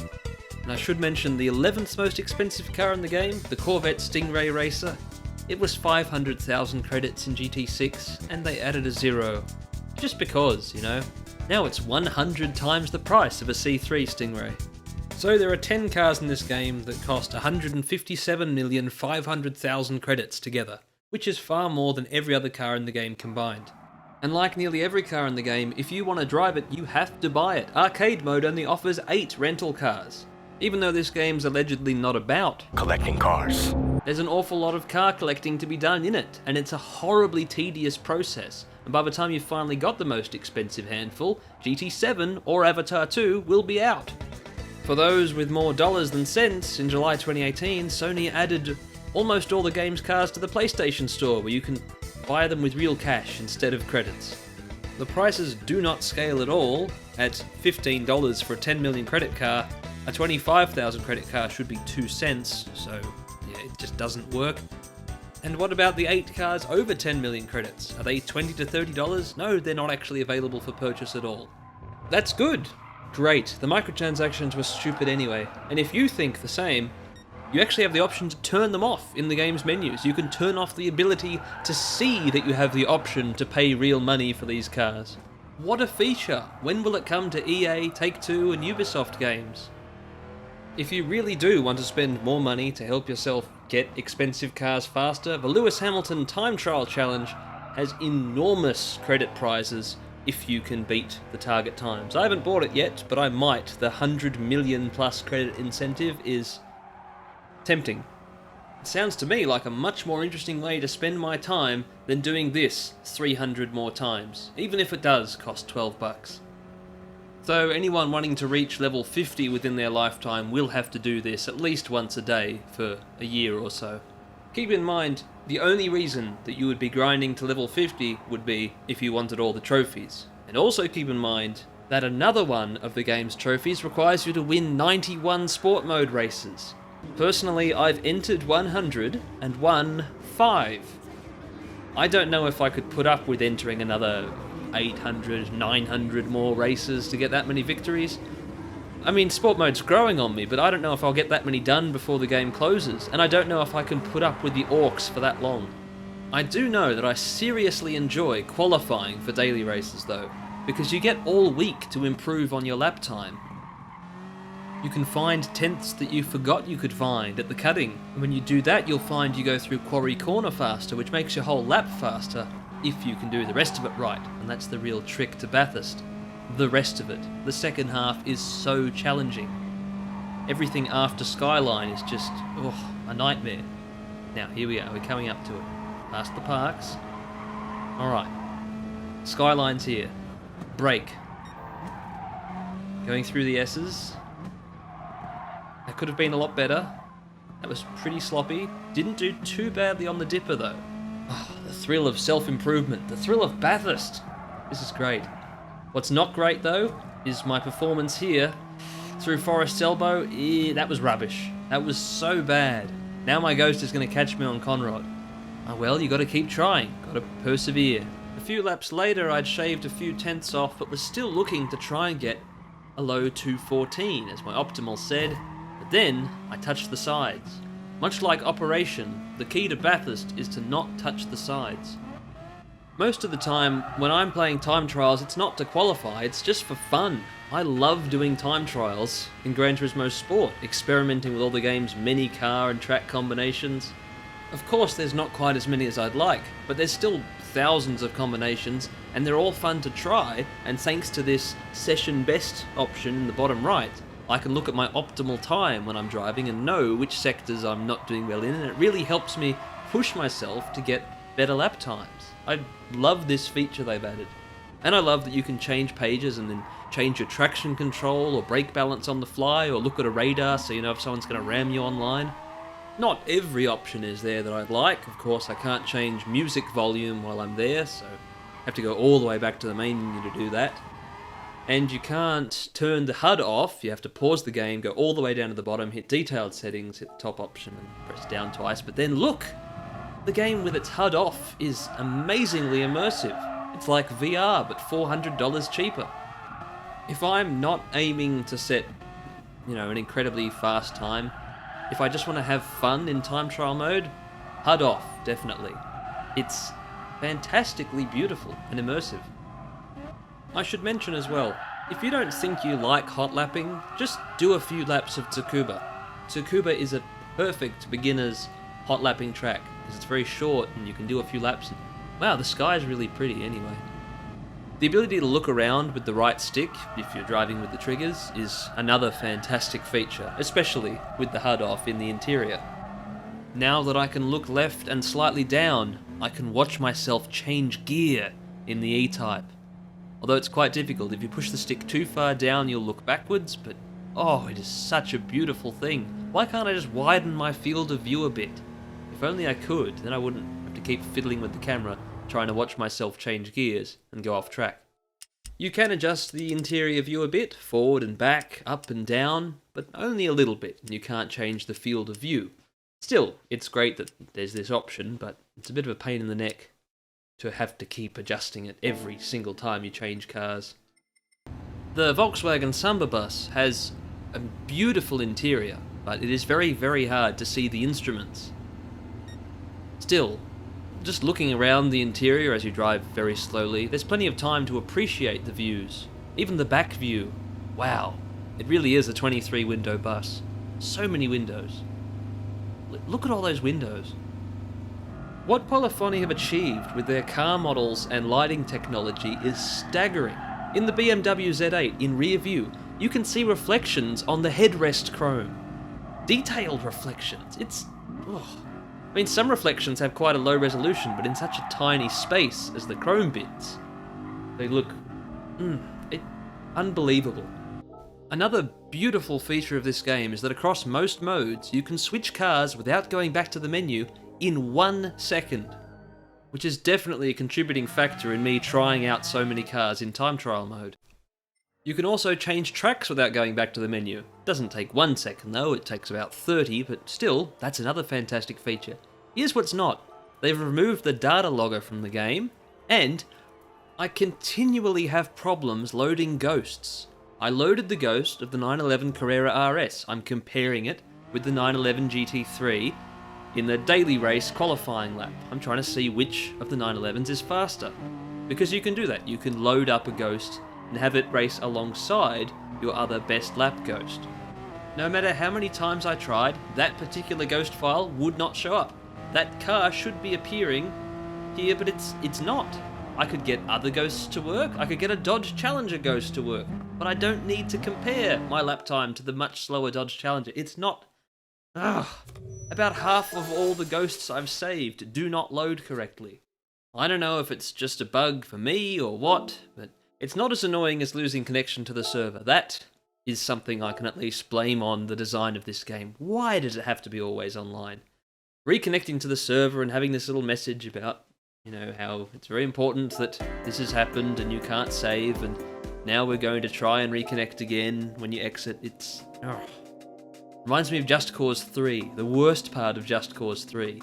Reconnecting to the stupid server every time you went to go to the map. Anyway. At least the menu music makes me happy again. And the history section, the museum. You can learn so many things about so many cars from most of the game's manufacturers. Most of the major ones have a museum section. Ford doesn't for some reason, but Ferrari, Lamborghini, Toyota, Subaru, a whole lot of them have museum sections, and they're interlinked with this timeline of various other historical events from all sorts of things. Sporting events, scientific discoveries, the release of the movie Intolerance, the Russian Revolution, the history of jazz music. There's a lot of jazz facts. The history of the internal combustion engine, the history of Felix the cat. That's important, you know. 93 years later, you can learn about iPads, when Rafael Nadal won the Grand Slam, when Tesla started, various things. IPv4, the Toyota FJ Cruiser. Oh, it teases me when there's so many cars they show off that aren't in the game. I really hope the FJ Cruiser is in Gran Turismo 7. That would be a dream come true. There are plenty of great Toyotas in the game. The GR Yaris was added in an update. That is probably the most important. The GR Yaris is so good. Also Rain. Rain was added in an update, but only for 4 tracks. Only Red Bull Ring, Spa, Tokyo Central and Tokyo East. And the inner and outer loops of Tokyo Central and East are the only tracks that can be run at night in the rain. It's a real shame because it's beautiful. If I could play every track at night in the rain, I would.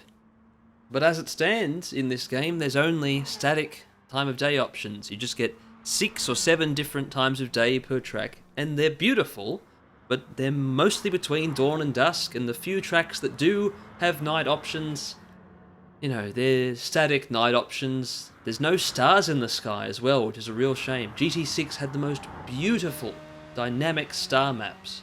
And now we're back to starless skies with a blurry, smudgy moon. Well, I can say the replay camera is beautiful. Replays do run letterboxed at 30 FPS, so they can throw more post-processing effects on, just like the Order 1886, but the results are incredibly beautiful. And of course, you can still pause those replays and freely walk around the track in frozen time to take beautiful photos. This game's photo mode is just as excellent as it was in GT 5 and 6. Well, actually better, except for the one feature that's missing, 3D photography. Because in GT 5 and 6, you could take MPO stereoscopic 3D photos, and now you couldn't see them unless you had a 3D TV, and I don't, but you could export them and put them into a stereoscope... whatever, point is, get your Spy Kids 3D DVD case, put your red cyan glasses on, and have a look at some of these that I took. I know 3D TVs went out of style, but 3D photos never do. It's such a cool feature, and it's a shame GT Sport doesn't have .mpo export options or any ability to make 3D photos. I guess you could. Oh, that one's not very good. Sorry about that. I'll take it off screen now. I suppose you could make a 3D photo if you took a photo and then tried to move 6 centimeters to the side and take another one, but it's very hard to know when you've moved 6 centimeters. It'd be very difficult to do it properly. Anyway, GT Sport is now rendering a very pretty photo. It can take a while if you have a lot of cars in the shot. This is a worst case scenario, rendering a 4K photo with heaps of LaFerraris in it. I know from my 10 years of taking photos of cars in GT 5 and 6 that you should always render the 2K shot first and then try 4K if you're really happy with it. See, that was alright, but should have done 2K first. Now, scapes. Race photography is the same as it's always been, but scapes is very different to the location-based photography that was in the game before. You don't walk around these locations. You're essentially inserting game models into real-world photo backdrops that have lighting data. As you can see, the sun's position is saved and you can see the avatar's shadow on the car.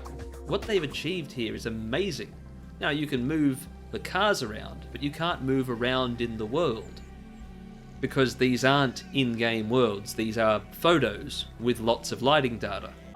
Sure, you can't walk around them like the Kyoto location in 5 and the wind farm and museum in 6, but the results are incredibly beautiful, and the quantity of them.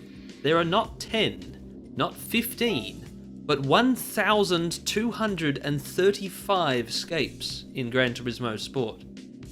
If you like car photography, there are a lot of locations, and when I say a lot, I mean a lot. And when I say a lot, I mean a lot, I mean when I say a lot, I mean a lot.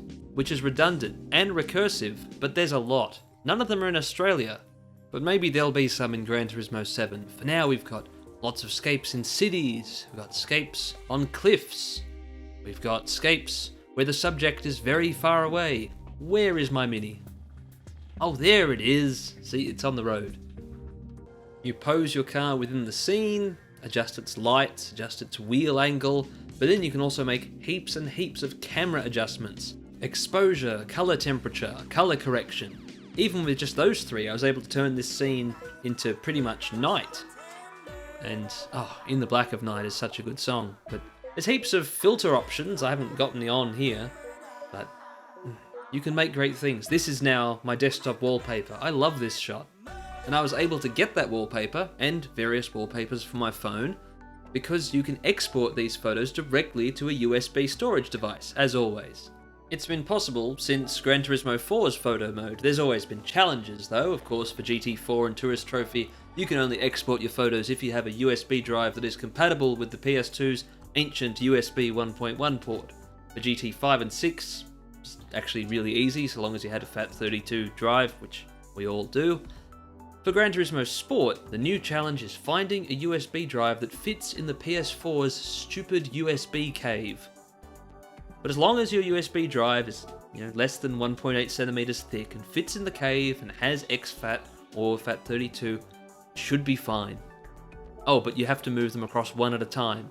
You can't do bulk export like in GT5 and 6 because the PS4 can't hold photos. It doesn't only do everything like the PS3 did.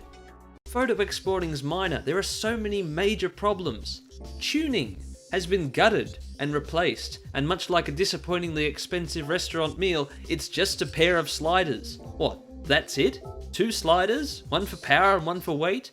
I've never understood sliders anyway. People pay more money for 2 or 3 little small burgers than one big one. What, just because they're cute? We have a cuteness tax for little burgers? But no, the sliders in GT Sport, they're killing me. The weight slider, okay, I understand that. That's for ballast. And the weight reduction upgrades we always had are functionally the same as the weight slider. But the power slider cannot replace mufflers, sports ECUs, port grinding, engine balancing, increasing displacement, turbochargers. For 20 years we had all of those things, and now a power slider. For 5 years in GT Sport, just a power slider. And power sliding around dirt, on an unrelated topic, but related to what you see here, it would be nice to race against AI. And sure, I'm racing against 11 other cars here in this GT League event. But in arcade and custom race, I can only have 1 opponent.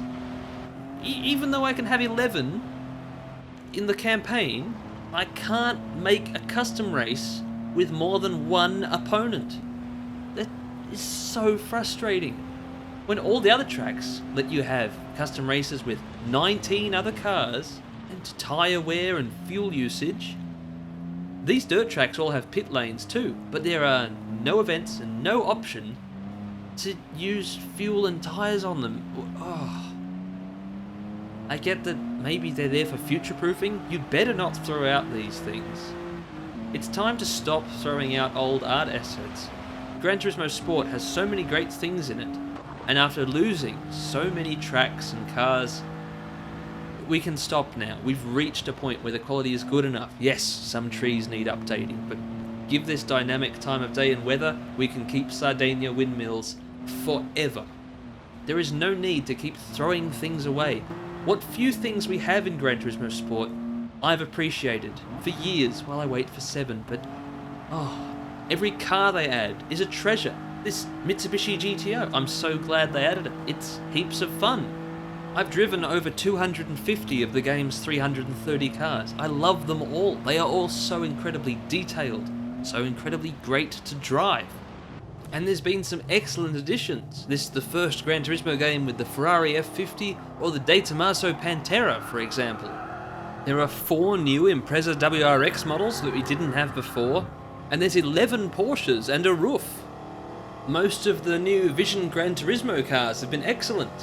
A lot of them were carried through from GT6, and I really thought when Vision GT started in 2013 that it would be just for GT6, with maybe a few things carried over to GT7, which turned out to be GT Sport. And as it stands in 2021, a few of them are going to be carried through to GT7. The Lamborghini VGT was announced to come out in spring 2020, but missed that by a year. Nothing has been heard since. I suppose we'll see it maybe at the end of 2021, maybe in 2022. Nike has had a Vision GT car on the cards since 2013. It'll soon be 2022. The Nike One 2022 from Gran Turismo 4 should exist by next year, which will be pretty interesting. Anyway, back to normal cars. It's a real shame about how many did not return though. There's over 200 premium car models from GT6 that aren't in sport, even though they were supposedly future-proof and excellent. They are. They're beautiful 500,000 polygon models at their highest level of detail, and many of them return. We've got the Ferrari 458 that was in GT5 and 6. It's still beautiful in sport. Maybe some changes were made under the hood to physically based rendering, new shaders and whatnot. Of course, all the cars now have indicators, blinkers, turn signals, whatever you want to call them, which is an excellent feature. Props to Polyphony Digital for developing the best car lights ever seen anywhere. The brake lights, indicators, headlights, fog lamps, reversing lights, all of them are so incredibly detailed, and they light up in such excellent ways. So you can tell with older cars, pre-LED, the way they slowly warm up the bulbs. It is amazing. But of course, every part of this Mazda Roadster model is amazing. It's modelled down to the windshield wiper fluid nozzles. Is that why some of the other premium models didn't come back? Have we reached a new level of super duper premium? If improvements have been made to the models of the Ferrari 458 or F40 or 512 Berlinetta Boxer since Gran Turismo 5, I haven't noticed them.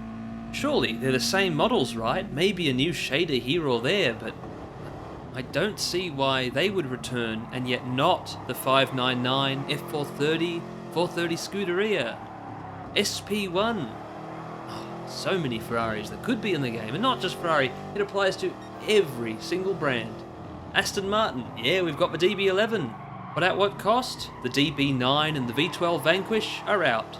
Lamborghini has the Aventador and Aventador SV, and also the Huracan, but we've lost the Murcielago and Gallardo. I'm seeing a pattern here. It's like the GT Sport car list was looking to update everything, and anything from 2007 to 13 was not cool.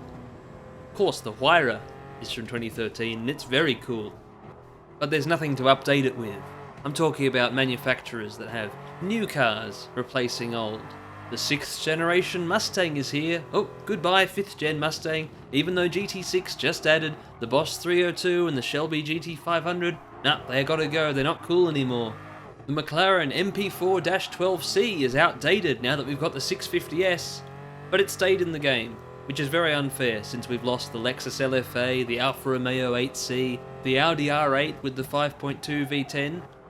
The 4.2 V8 came back, which is really, really weird, but the V10 model's gone. I could go on about the oddities of the car list forever, but this video's already feature length, so why do that? Of course the car list is odd. This game was intended to be a preview. Well, not a prologue. Certainly not a prologue, but just a game in between games. It's just that the gap in between was not 2 or 3 years, but 5. We didn't expect it would be such an incredibly long wait with Gran Turismo Sport, but that's what it's been. A wait for cars to come back, a wait for tracks to come back. Yeah, good, they added Special Stage Route X. It still confounds me that that was the only track from any Gran Turismo game that returns in GT Sport.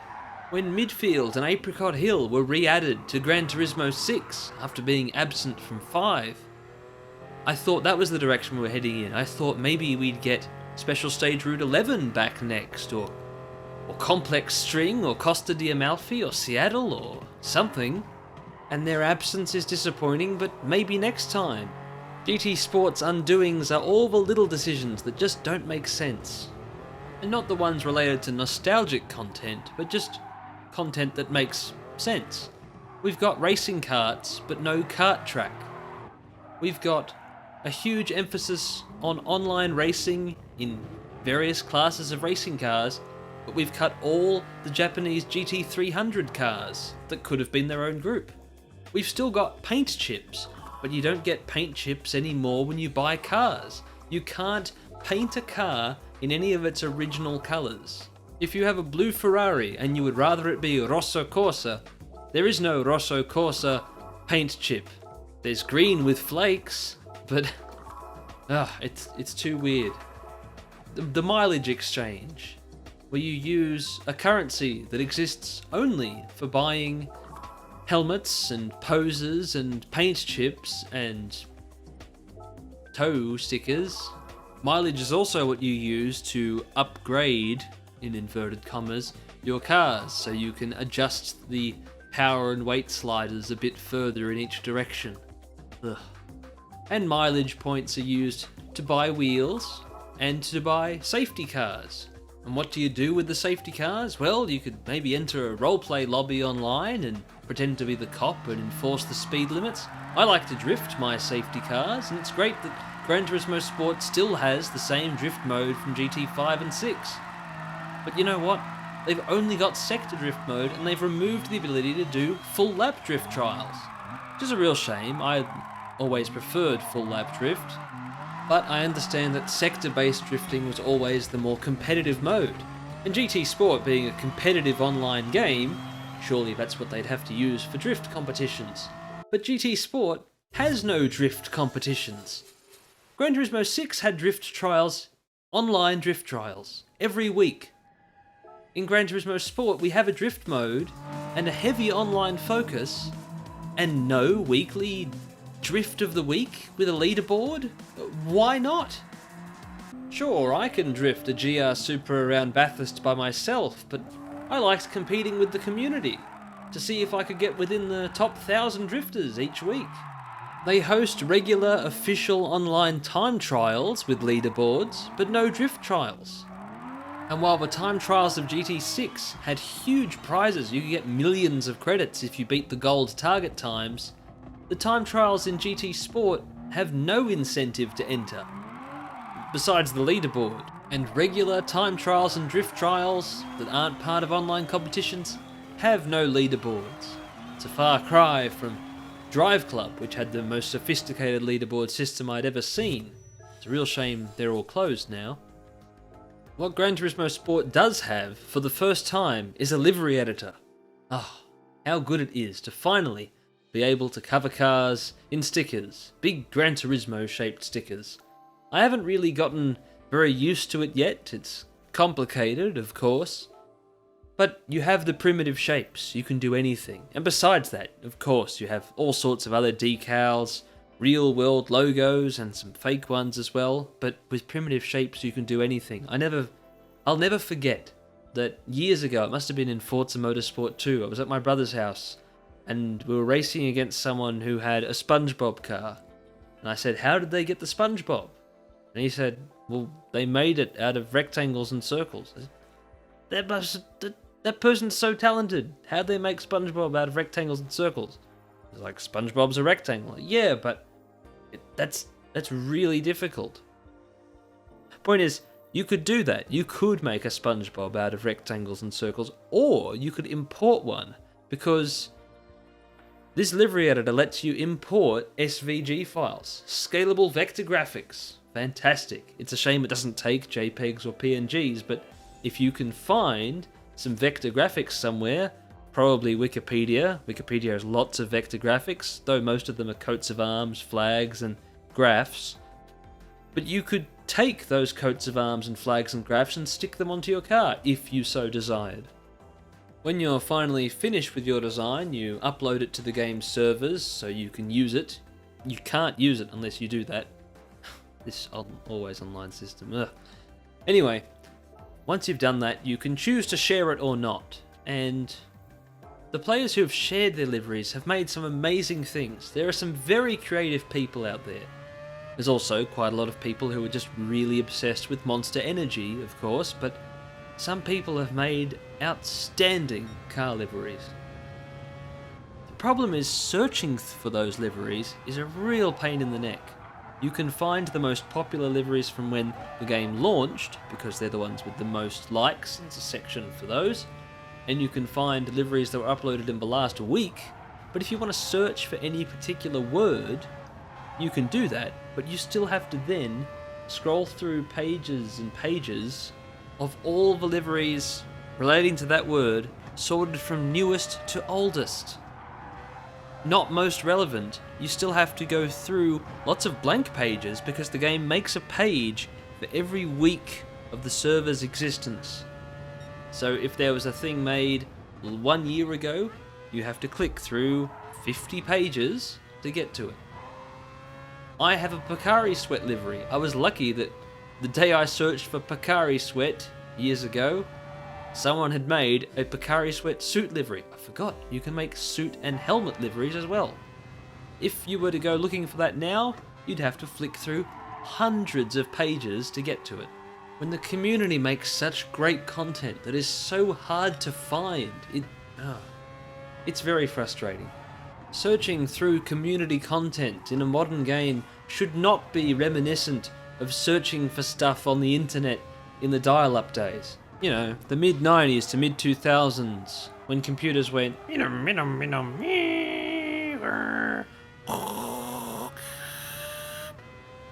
And it was still easier to find stuff than it is to find certain liveries in GT Sport. So, in conclusion, Gran Turismo Sport has changed a lot since it launched, as far as content goes. Many things were added that no one could have possibly expected. Autopolis, Catalunya, Lewis Hamilton's 2017 Mercedes F1 car. On one hand, to receive all of this content in free updates seems like it should be commendable when compared to other games in the industry having multiple season passes.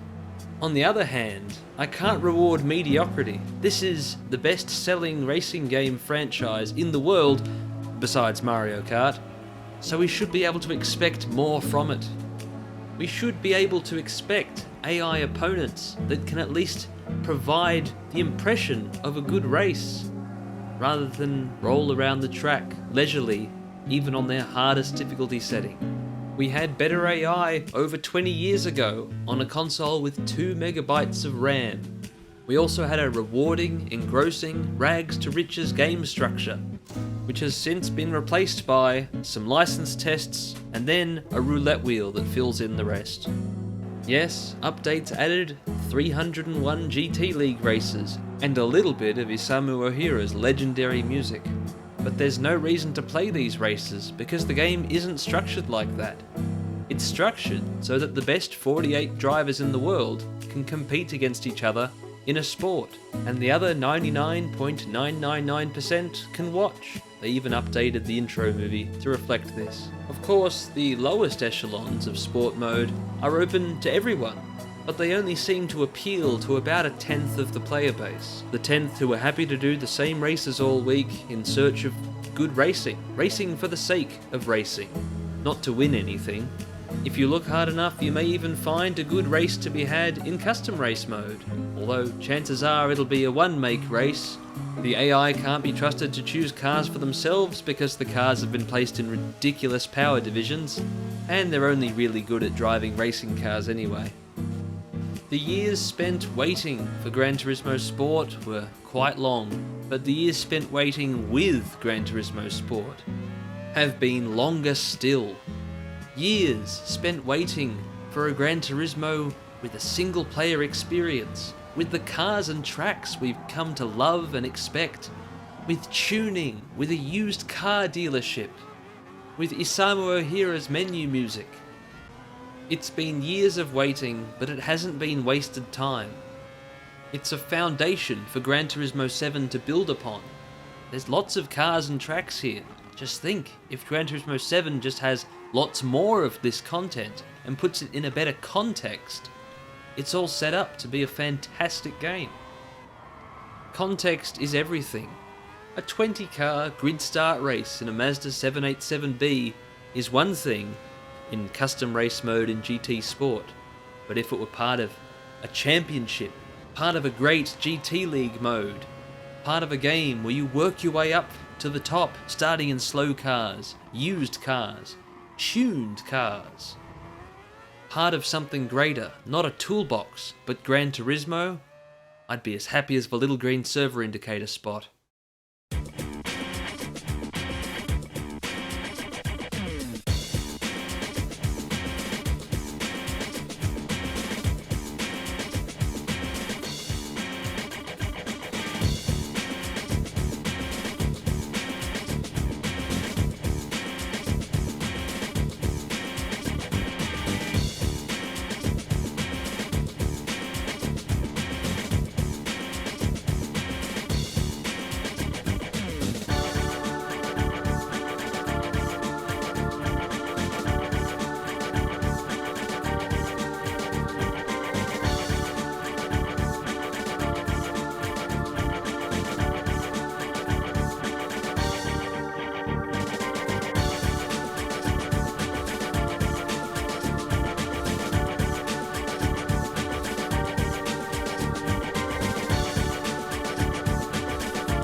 I don't know how to frame a scene. Why am I filming in the bathroom? Hold on. G'day there, I'm SnakeOfBacon, and this is the Order 1886. A PlayStation 4 exclusive from 2015. Come on, Gray. Let's move. This is not a cutscene, this is the game. Can you believe how good it looks and how cinematic? That's right, you think it's an in-game cinematic because it uses a cinematic aspect ratio of 2.4 to 1. For two reasons. One, because it's cinematic, and two, because there's 537,600 less pixels per frame at 1920 by 800, so there's more room for all that graphical post-processing, much like GT Sport's replay mode. Cons, you lose 26% of the screen. Pros, it enables the PS4 to do fancier things with lighting, subsurface scattering in your ears, high resolution soft shadows, bokeh, depth of field, normal mapping everywhere and excellent particle effects, and great cloth simulation in my capelets. Plenty of time to look at that, because so much of the Order 1886 is spent walking or jogging and admiring the fantastically filmic presentation of this beautifully modelled alternate history 19th century London, with brickwork and tobacco advertising and... Galahad! Alright, this is Sir Galahad, real name Grayson, a member of a League of Extraordinary a member of the Knights of the Round Table, along with Isabeau Dargill, or Izzy, who is Lady Igraine, Sebastian Mallory as Sir Percival, and on the right, Gilbert de Motier, Marquis de Lafayette, a special guest from real history. Of course, this is alternate historical fiction. There's no rules. We've got Nikola Tesla in the game, making gadgets, basically as Q from the James Bond movies. We've got an R18 rating, so we've got to have some brothels, and because we've got brothels in Victorian England, we've got to have references to Jack the Ripper, even though the Whitechapel murders were in 1888. Yes, ma'am. Hey, Gray, come in. Acknowledge, Percival. It's a high concept game. It's what if it was Victorian England at the height of the Second Industrial Revolution, but there were werewolves and technology went totally bananas, and that we had, UHF radio and lightning guns from the Matrix.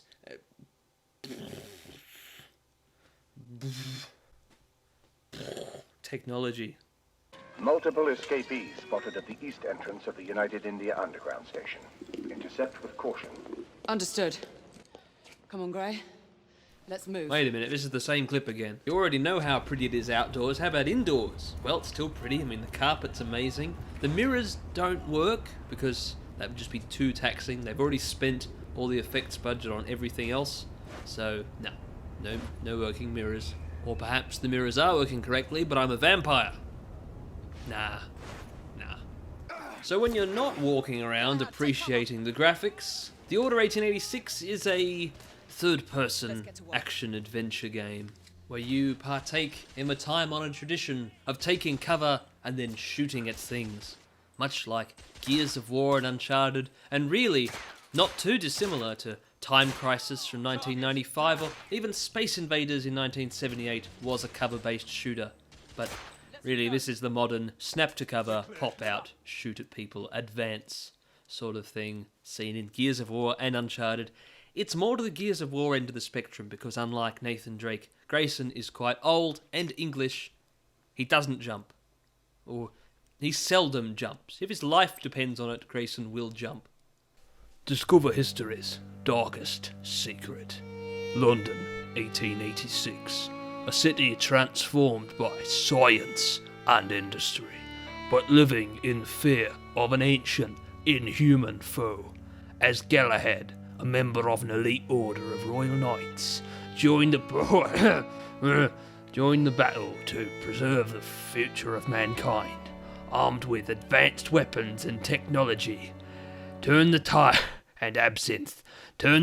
in a centuries-old war that will determine the course of history forever. You'll need 50 gigs because it's a serious game. It's actually about 34 gigs, but you can remote play it on a Vita maybe if it works. It's got widescreen at 2.4:1 full HD, but literally not full HD because it's letterboxed, but it's got full HD signal. It's like a Blu-ray movie. It's got werewolves in it and a very, very tall building.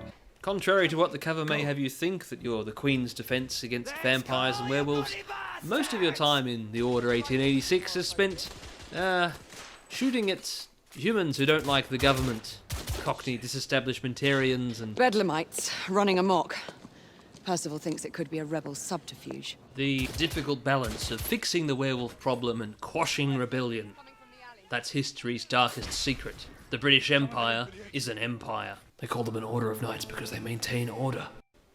The controls are solid, but so are mugs. And you don't congratulate a mug just for being a solid object. It needs more than that. It needs to be a good size, it needs to have a decently shaped handle. So in the Order 1886's case, yes, the aiming is not too sensitive. Good. But say picking up ammo, that's a pain in the neck. For some reason, whether you're picking up ammo or switching weapons, every triangle prompt to get something off the floor is a hold for 6 frames prompt, not tap. You must hold the button for 1/5 of a second, just long enough to be annoying.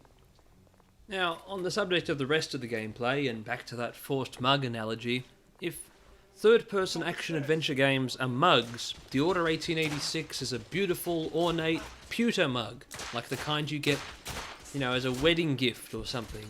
Great to look at, but not the one you want to use every day.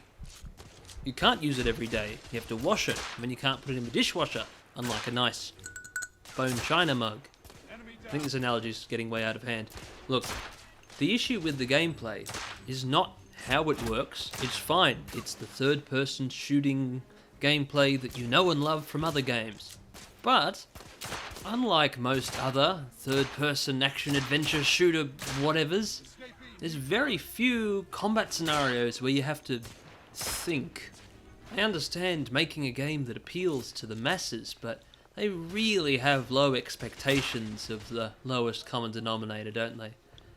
Most people have played a game where you have to, decide which path you're going to take through the battlefield, or pick the right weapon. Something more than just popping up and shooting ducks. Oh, here we have a hostage situation.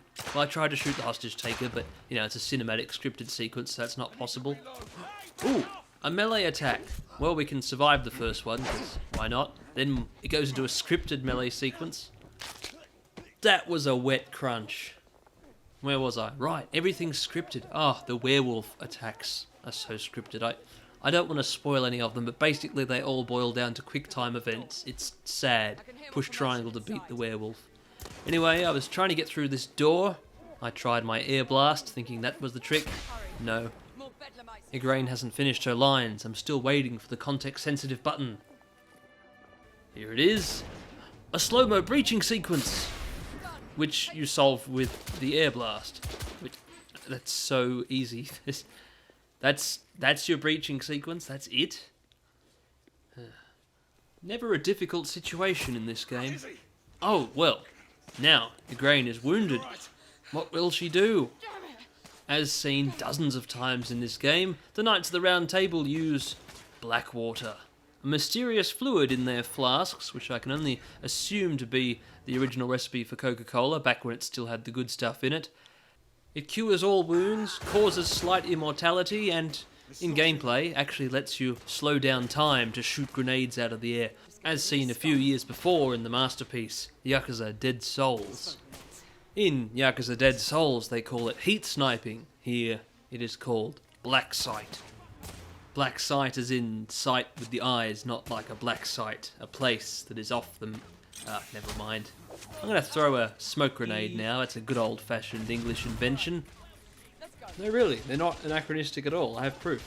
According to Wikipedia, the modern smoke bomb was created in 1848 by the British inventor Robert Yale. So Assassin's Creed Revelations has some serious explaining to do. Having smoke bombs in 1511? That's ridiculous. I really do struggle with working out the level of technological progress made in this 1886 and how it's even across scientific fields. So we've got fully automatic rifles that are a few decades early. We've got two-way tiny portable radios that are way early, and lightning guns, I don't even know. I guess we can blame Nikola Tesla for those. Obviously in this 1886 he gets to realise his potential and be Q, making gadgets for Her Majesty's secret order of Royal Knights. But how's the internal combustion engine going?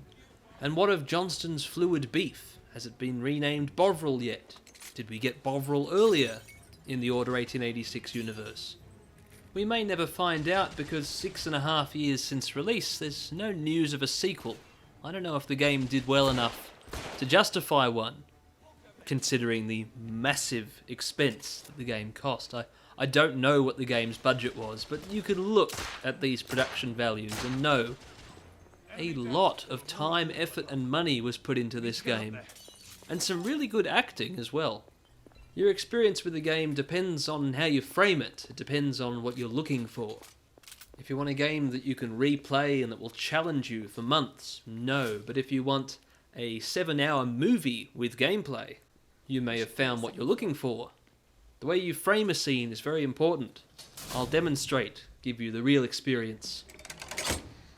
See, now you're watching a movie on your TV in your room. Everything to your liking thus far? Quite. Just another ordinary London morning. Indeed. Although I do hope that was only the beginning.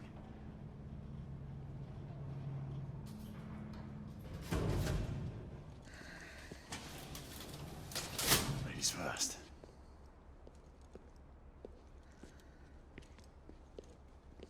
Quiet. And you're still watching a movie? You think we'll get to shoot a few of them rich folk? Huh? And you don't even know when we slipped into gameplay. Well, maybe you saw the button. Oh, that's a loud crunch. It's an interactive movie! A really violent interactive movie.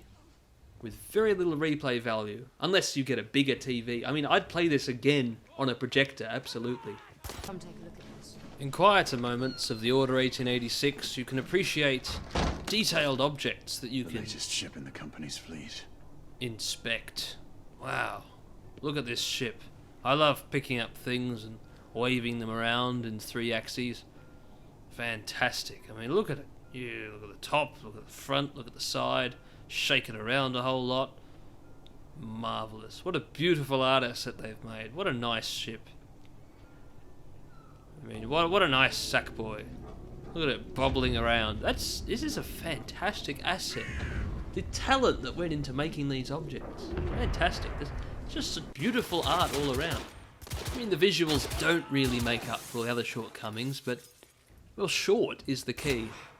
The game is very short, and that means you can get it off your backlog pretty easily. It really doesn't take much of a time commitment to finish the game and get the platinum either. All you have to do is, if you're looking for trophies, you just have to finish the game and pick up all of those collectibles. You'll need to follow a guide because there's no real good collectible tracking, but oh well.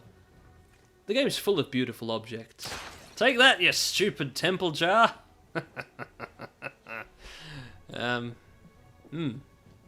If you can get it cheap, go for it. I mean, there were some missed opportunities. I'd say the biggest one was the fact that it ended up as CUSA 0076, not 86. You know which game got 86? The Elder Scrolls Online. The other problem? The pricing of these fruit and vegetables. Strawberries, 3 pennies a pound. Blueberries, 1 penny a pound. Pears, 2 penny a pound. What? That doesn't make any sense, but the worst of all, the cabbages are 1 penny a pound. Cabbages aren't sold by the pound, they're sold by the head. And why would they be the same price as blueberries? Why are the blueberries so cheap? Or the oh, no.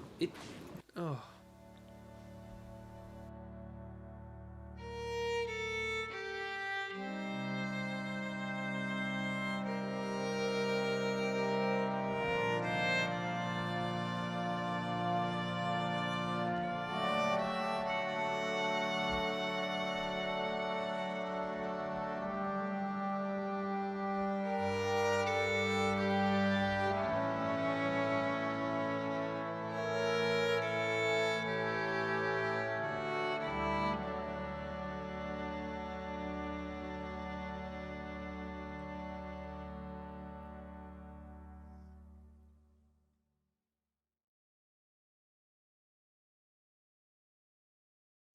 Why? Because he's Zed, an exterminator. That's not a valid reason. Well, that's what exterminators were in the 23rd century. In the 70s, 23rd century, you know? Okay. It's worth watching. Just watch the first 5 minutes. If you don't still want to watch after the flying head. G'day there, I'm Snake of Bacon, and this is a pretty nice place, hey? Released by Ripstone in 2014. Developed by Vufu Studios for many platforms. In this case, the PS4. This is pure pool. And that's what it is. Come on in. Shoot some pool. Ooh. I am immersed. I am on a pool table. Ow! Get off. My mistake. At a pool table. Not on a pool table. It may sound like logical semantics, but it can get you hit in the head. Even by an imaginary cue in a video skit. Now, if you're in the right mood, I'm going to spend the next 24 minutes talking about why I love Pure Pool, and how its relaxing atmosphere, intuitive controls, and total sense of immersion make it a wonderful mood changer, starting with the total immersion achieved while being a stick. I don't mind that I can't reconcile whether I'm playing first-person pool as a ghost or third-person pool as a bewitched Q. That doesn't matter when I'm playing pure pool. Sure, you never see your avatar's arms or legs or really any evidence that they have a body. But I'd say that's not too dissimilar to how, in some driving simulators, in cockpit view you can turn off the in-game hands and wheel, in case you have your own hands and steering wheel controller in front of the screen. You're putting yourself into the game. And that's easy to do in Pure Pool, not just because the table looks realistic, but because of the camera. There is no overhead view, you can only stand up. And in Pure Pool there is very rarely a camera cut. The camera simply walks around the table, as if You are walking around the table. It's really immersive and really well done. As is the audio design. The pool balls clack and clunk like real pool balls. There's chatter and glasses clinking in the background and great lounge music, and it all makes you feel like you're there. Whoa, did anyone see that? Is a question so often asked around pool tables all around the world, and so very often the answer is sadly, nah, sorry mate, I wasn't looking. Not so in Pure Pool, where I can rest easy in the knowledge that my PS4 always saw that. Thank you, share button. The physics in Pure Pool are very nice. Of course, that doesn't mean they're always nice to you. I have 2 balls to sink, purple and green. I sink the purple with ease, and put myself into the worst position imaginable. I can't hit the left side of the ball, I can't hit the right. So I think maybe I'll rebound it with some backspin and high power. The cue ball jumps, the black sinks, the cue ball sinks, the green stays. Far out, man.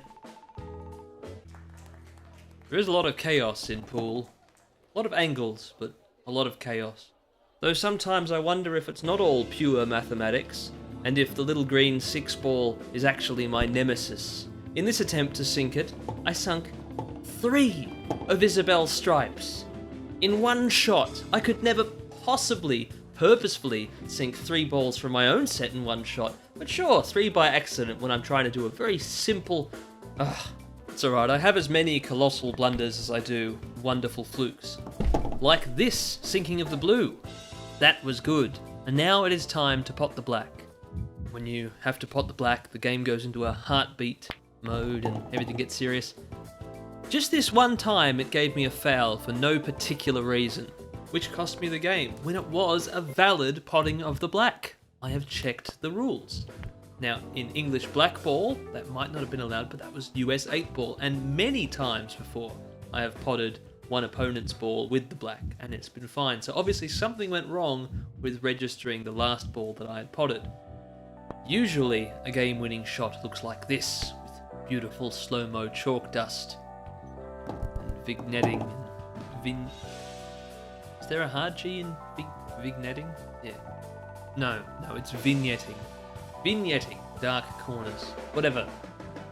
Notice that was a match against a DNA. In Pure Pool, you can play against people's pool DNA, which you download. It's based on blood samples taken by the right thumbstick. No, it's not really. It's based on shot selection and accuracy and stuff, and it builds a bot like the 9 preset bots in the game, which are all quite different as well. I should note you can play live against real people, either by passing the controller around to a second player or online. As recently as October 2021, I've had a few online matches, but mostly I've been playing the campaign. You have 2 separate careers, one for 8 ball, one for 9 ball. You have a big tree of events, and they all have 3-star objectives. It's a 3-star system. I blame successful mobile games, but everything's got 3 stars, because that's how you make replayability. You get 1 star for winning the match, you get another star for winning by quite a large margin usually, and the other star is some unusual objective like potting 2 balls off the break or winning by only using the corner pockets, etc. Thankfully, there is not too much emphasis put on the stars. They're there, but it's not what the game's about. It's just about playing pool and winning. You can come back and do those other challenges if you want to. I think it's not a great way to add replayability, but it exists. Now, the breadth of Q Sports is tremendous, and Pure Pool doesn't come close to covering all of them. There's no Karom or anything like that, but there is more than 8 ball and black ball. There's 3 other modes, one of which is 9 ball, and Felix Song, bless his heart, he's not very good at it. He's pocketed the cue ball, giving me ball in hand, allowing me to set up a plant shot, because in 9 ball, any time you can sink the 9 ball, go for it, as long as you have a valid shot touching the target ball first. Don't feel too sorry for him. Look, I know it was an unfortunate mistake, but there is no room for lenience in the ruthless sport of 9 ball. Games end quickly. Here in Monkey Pool, for example, I made a break, potted the cue ball. I guess I had a little bit too much power. Now, it's the AI's first turn, and they go... Hold. That's it? That's it. That's game over. I don't know if that was deliberate. This isn't even hard mode. Not only is it not hard mode, it's not pure pool. That was Super Monkey Ball Banana Mania, which I'll be reviewing a little bit later. Oh dear. Now, backspin is really nice and good for repositioning your ball. It's not really nice when you accidentally reverse park into the side pocket, especially not when there's just 2 balls remaining in a game of 9 ball. Every game is different. Some of them are very short and sweet, some are long and arduous. Here, Reese is about to take his, could be his final shot. Ooh, it's close. Okay, time for me to just tap it in there. And how did I get that wrong? How did I get that wrong? Why? Oh no. Oh no. Okay, well Reese Morgan can't possibly get this right. He's only an amateur bot. What? What? No, it... Oh. Yeah, sometimes you have crushing defeats, but you can always try again. Yeah, look what happens the next time I challenged Reese Morgan in 9 ball in the career. Well, I lined up my break, and surprisingly, saw this camera angle. Yes, it's true, it's real, a break ace. Wow. I mean, it's weird, it's a sort of hollow victory, but it's an amazing and rare event. I've only ever had 2 virtual break aces in my life, and one of them was in Yakuza 3. I've also only ever had 2 fights in Tekken 7 that ended in double KO!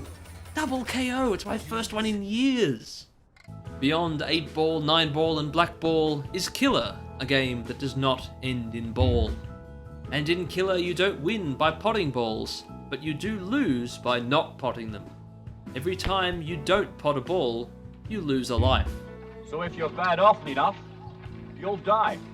Don't be bad, pocket a ball. It's a game won by being consistent and also by putting the ball in a really hard to reach place. It's also important to note that counterintuitively, sinking the black at any time gains you a life. Now I'm back to 3 lives and can continue trying to snooker Isabel. Thank you, thank you. No, they're clapping for the lounge music. It's great lounge music. It's intense. Will Isabel survive? I suppose not. She could have gone for an easier ball, and the game could have also not told me the winner at point of impact and just waited 2 seconds, but alright, I understand you're a clever computer. What I don't understand is this last mode, called Accumulator. Known to the rest of the world as Rotation, or 61, or many other names, this is a variant of the game of pool where you sink balls in order and gain the number on the ball in points. Here I'm aiming to sink 7 and cannot touch 11 or it'll be foul. So it's very difficult. If I sink 7, like I did, there, I get 7 points. Now I must aim for 8. And this is where you'll see the difference between pure pool accumulator and any other version of rotation you've ever heard of or played. In simple rotation, that would be fine, I'd continue playing. In strict rotation, I would have 8 points, the 11 would go back on the table, and I'd continue playing. But in accumulator, I get no points, my turn is over, the 8 ball's gone and it doesn't count for anything, and my opponent gets 11 points. And ball in hand. For a ball I potted, in addition to the target ball. It's just so unreasonable. It's torture. Okay, it's rotation, but if you make a mistake, you are tortured. Oh, and also, any other mistake not involving pocketing the wrong ball gives the opponent 1 point. Every scratch, 1 point. Every miss, 1 point. These penalty points are annoying, and they break the other rule of rotation, that a player should win when there's not enough points left on the table for the other player to overtake them. Because there's infinite points here. If Isabel missed that ball 15 times and then I sunk it, I'd win 64-63. 2 humans could do that on purpose, but for a bot, infinitesimally unlikely. Theoretically possible, but so is a volcano destroying Sydney tomorrow. I'm still enjoying the gameplay and atmosphere, but not the rules. I would never choose to play this game mode on my own, but it's in the campaign, so it's unavoidable. And it's thankful that in times like this, it's very easy to restart a match. Just pause and just keep on mashing X. And you should do that. You can do lots of things from the pause menu though. You can change the colour of the table mid-match. 10 different colours and 9 different base designs to choose from. There are 90 pool table appearances. Very nice. For green table purists, keep in mind the only green offered in this game is very, very dark, which means it's very easy to see all the chalk dust on it that accumulates as you play. I love the real-time chalk dust accumulation system in this game. It also means that when the lights dim for the final shot, it's really hard to see the black ball, not a problem I usually have in less moody spaces. I like changing things up every now and then. This blue table looks very nice, and the Vufu logo, being a triangle, actually helps with angles. You know what else helps with angles? The ability to pan the camera to the side. The game never tells you how to do this.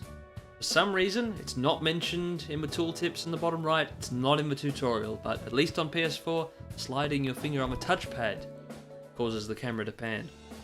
It took me far too long to figure that out, but of course it is a feature you only ever need for bank shots. Now in other pool games you'd pull off bank shots looking straight down over the table in an overhead view so you could work out all the complicated trajectories, but Pure Pool's not going for that focus. Yes, you are still playing as some sort of one-eyed superhuman being who can visualize the law of reflection, yet also has quite severe myopia, and this power only works for a meter and gets less and less effective depending on how oblique the angle of the shot is. Unlike, say, Hustle Kings, where you have a very straight laser. Now, for reference, Hustle Kings was originally a PS3 game in 2009 by Vufu, and it got a PS4 port after Pure Pool came out, just weeks after, from another studio, as a free-to-play game. But the point is, you have a really long-range, very straight laser beam in that game for aiming. But you also have a chalk system, where you can make your aiming better by using chalk, mate. Chalk that costs Got a money. selection of good chalk on sale, stranger. I don't give a fig about performance-enhancing chalk. I don't care if it increases the length of my targeting laser. I don't care for free-to-play Hustle Kings, which is actually not so much a free-to-play game, but a demo, and you can buy all of its modes. Oh, you like Black Ball? Buy the Extra Modes pack for $3.75. You want to play against a second player? Buy the Exhibition pack for $7.50. And sure, those are small sums, and I can understand that might appeal to some people, but Pure Pool cost me even less than that. It was on sale for $2.95 February last year, and it's quite often on sale, and even at its full price, it's cheaper than buying all that stuff for Hustle Kings. Well, I mean really the price of Hustle Kings is theoretically infinite. The price of Pure Pool is only the price of Pure Pool plus $6 for the snooker expansion, if you so desire. Now just going back to Hustle Kings, setting your power with the triggers determines the length of the laser. But that's only the maximum power. Once you press X to begin taking your shot, you still use the stick to decide how much power you use. In Pure Pool, no triggers, no pressing X, there's only the last step, pull back and shoot. Really intuitive and realistic. Because Pure Pool is simplified. Purified pool. I think that's probably the whole thing they were going for. Simplify everything, make you forget it's a game, it's just pool. Look how little there is in this UI. Only the essentials are here. In the bottom right, you have little tiny subtle reminders on what the controls are in case you forget. In the bottom left, the current players and the current ball. And at the top, a semi-transparent black ribbon that acts as an information ticker and has a handy logo so you know that it's Pure Pool and not the very similar looking real life. Another aspect of its purity is that unlike Hustle King, a catchy theme song, it does not have a currency system. And no currency means no cosmetics to buy. What are you buying? In Pure Pool, there are different cues you unlock as you level up. But that's it. You don't buy a weird novelty cue or a novelty cue ball for... Look at these prices. 1 million Hustle Kings credits. 1.5 million. A Sackboy cue ball is 1.5 million Not enough cash, Hustle Kings stranger. credits. How How do you justify that? How do you earn that many? In my last match I won 50 coins. I suppose online you could win a few thousand, but these prices are mad. And you can buy the coins with real money. 500,000 is $29.95, so that cue ball is only 15 cents off $90. $89.85 for a digital cue ball. Still cheaper than Sackboy Big Adventure. Why is that game $109.93? I'm Jim Ryan, and for only 3/8 more, you can have photoreal wool on PlayStation 5. Let's try and bring this back on topic. I'm not here to compare Pure Pool to other pool games. I haven't played them all, but I know this is a very good one. And we're getting to the point when I should be thinking about wrapping up this review, this third and final installment in the trilogy of reviews based on my car keys, which started out as a coincidence while I was reviewing GT Sport. Anyway, Pure Pool. I will reiterate, it's a wonderful place to relax and unwind, but it's also a good place to learn and get better at pool. Or at least pool theory.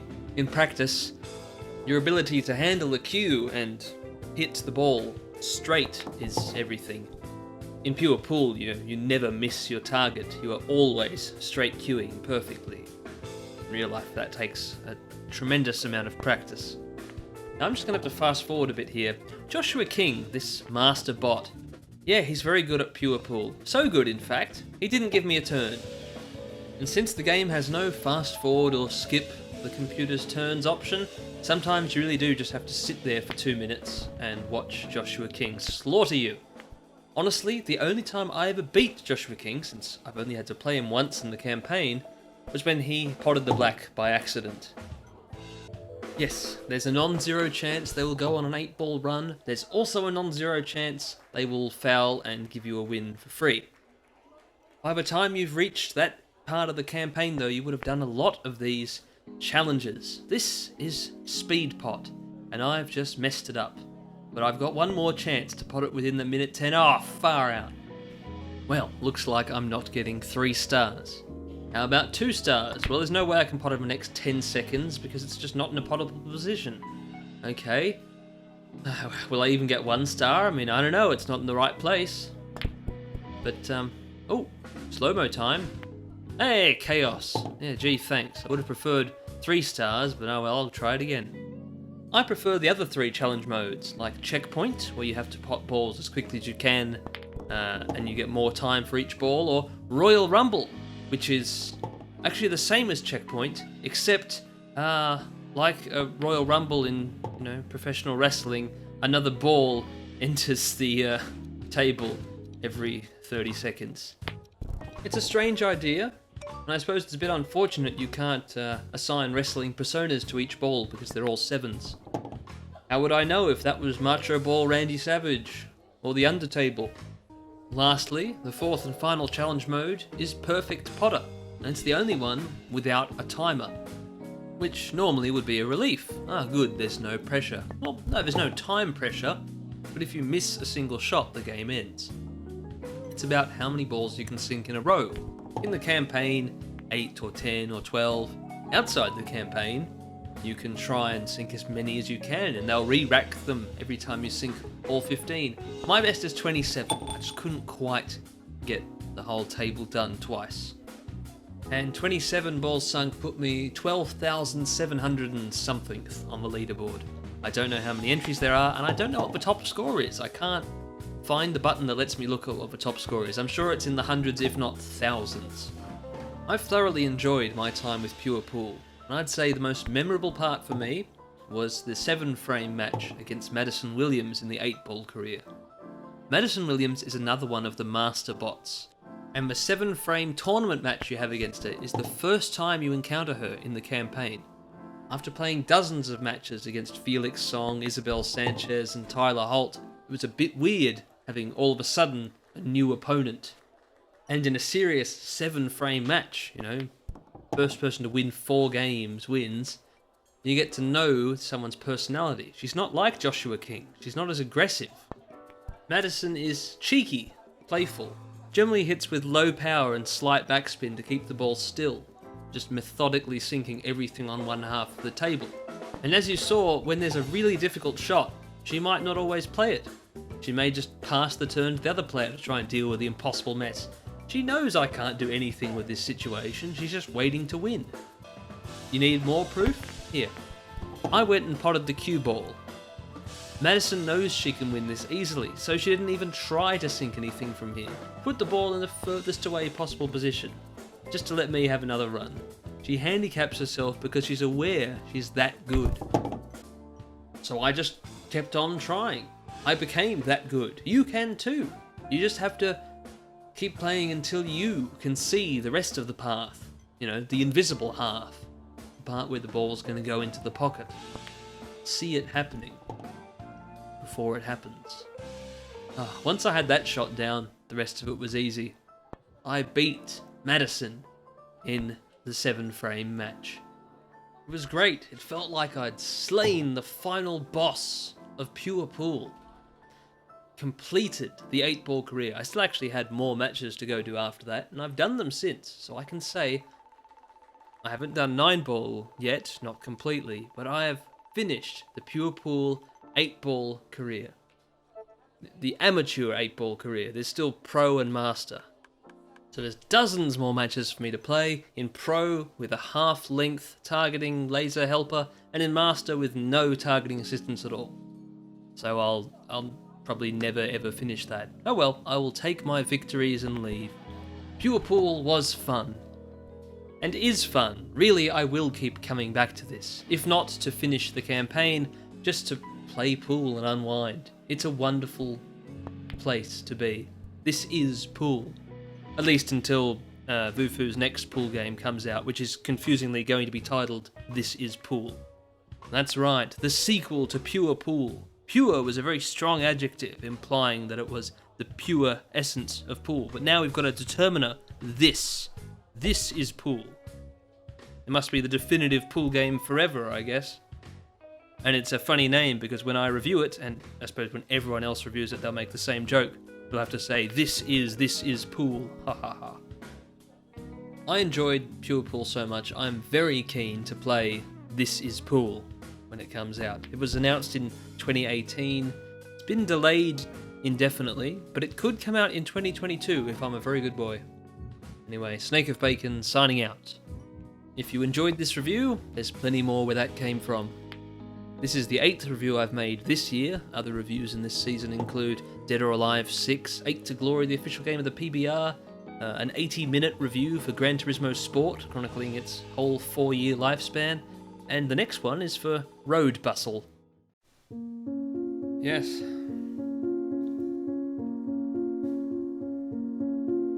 It's Road Bustle. Road Bustle! That was a bit weird.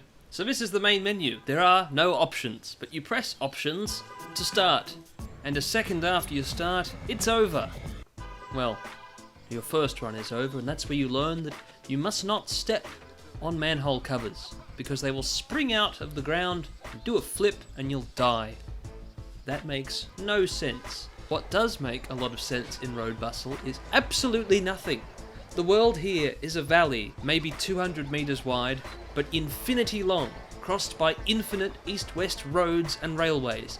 The roads are only driven on by police cars, ambulances, and taxis. There are houses and office buildings thrown all over the place. There are bollards and barricades on the grass.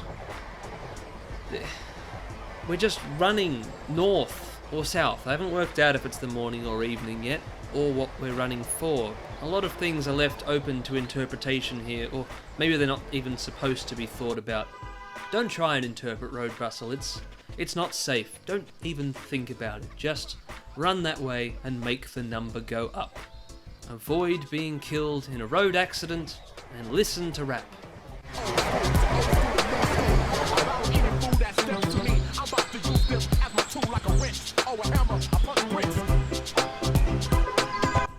I don't know what to say about that, but the green arrow above my head is casting a shadow, meaning that it's an object in the game world and not part of the UI. And it makes sense that it's not part of the UI, because the player could not possibly need the green arrow. It's ridiculous. How could you forget which way you're going in Road Bustle? Your score only advances when you're going the right way. That should be enough guide, or just keep the sun on your left.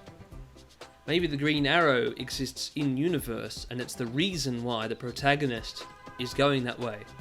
I don't know particularly why I started running. I just put on this red backpack one day and the green arrow appeared above my head and I thought I'd better go follow it. Don't have much else to do. I think there are 4 tracks on the soundtrack, and this one is much more catchy, although still quite repetitive. Not that that matters in this game's incredibly short duration.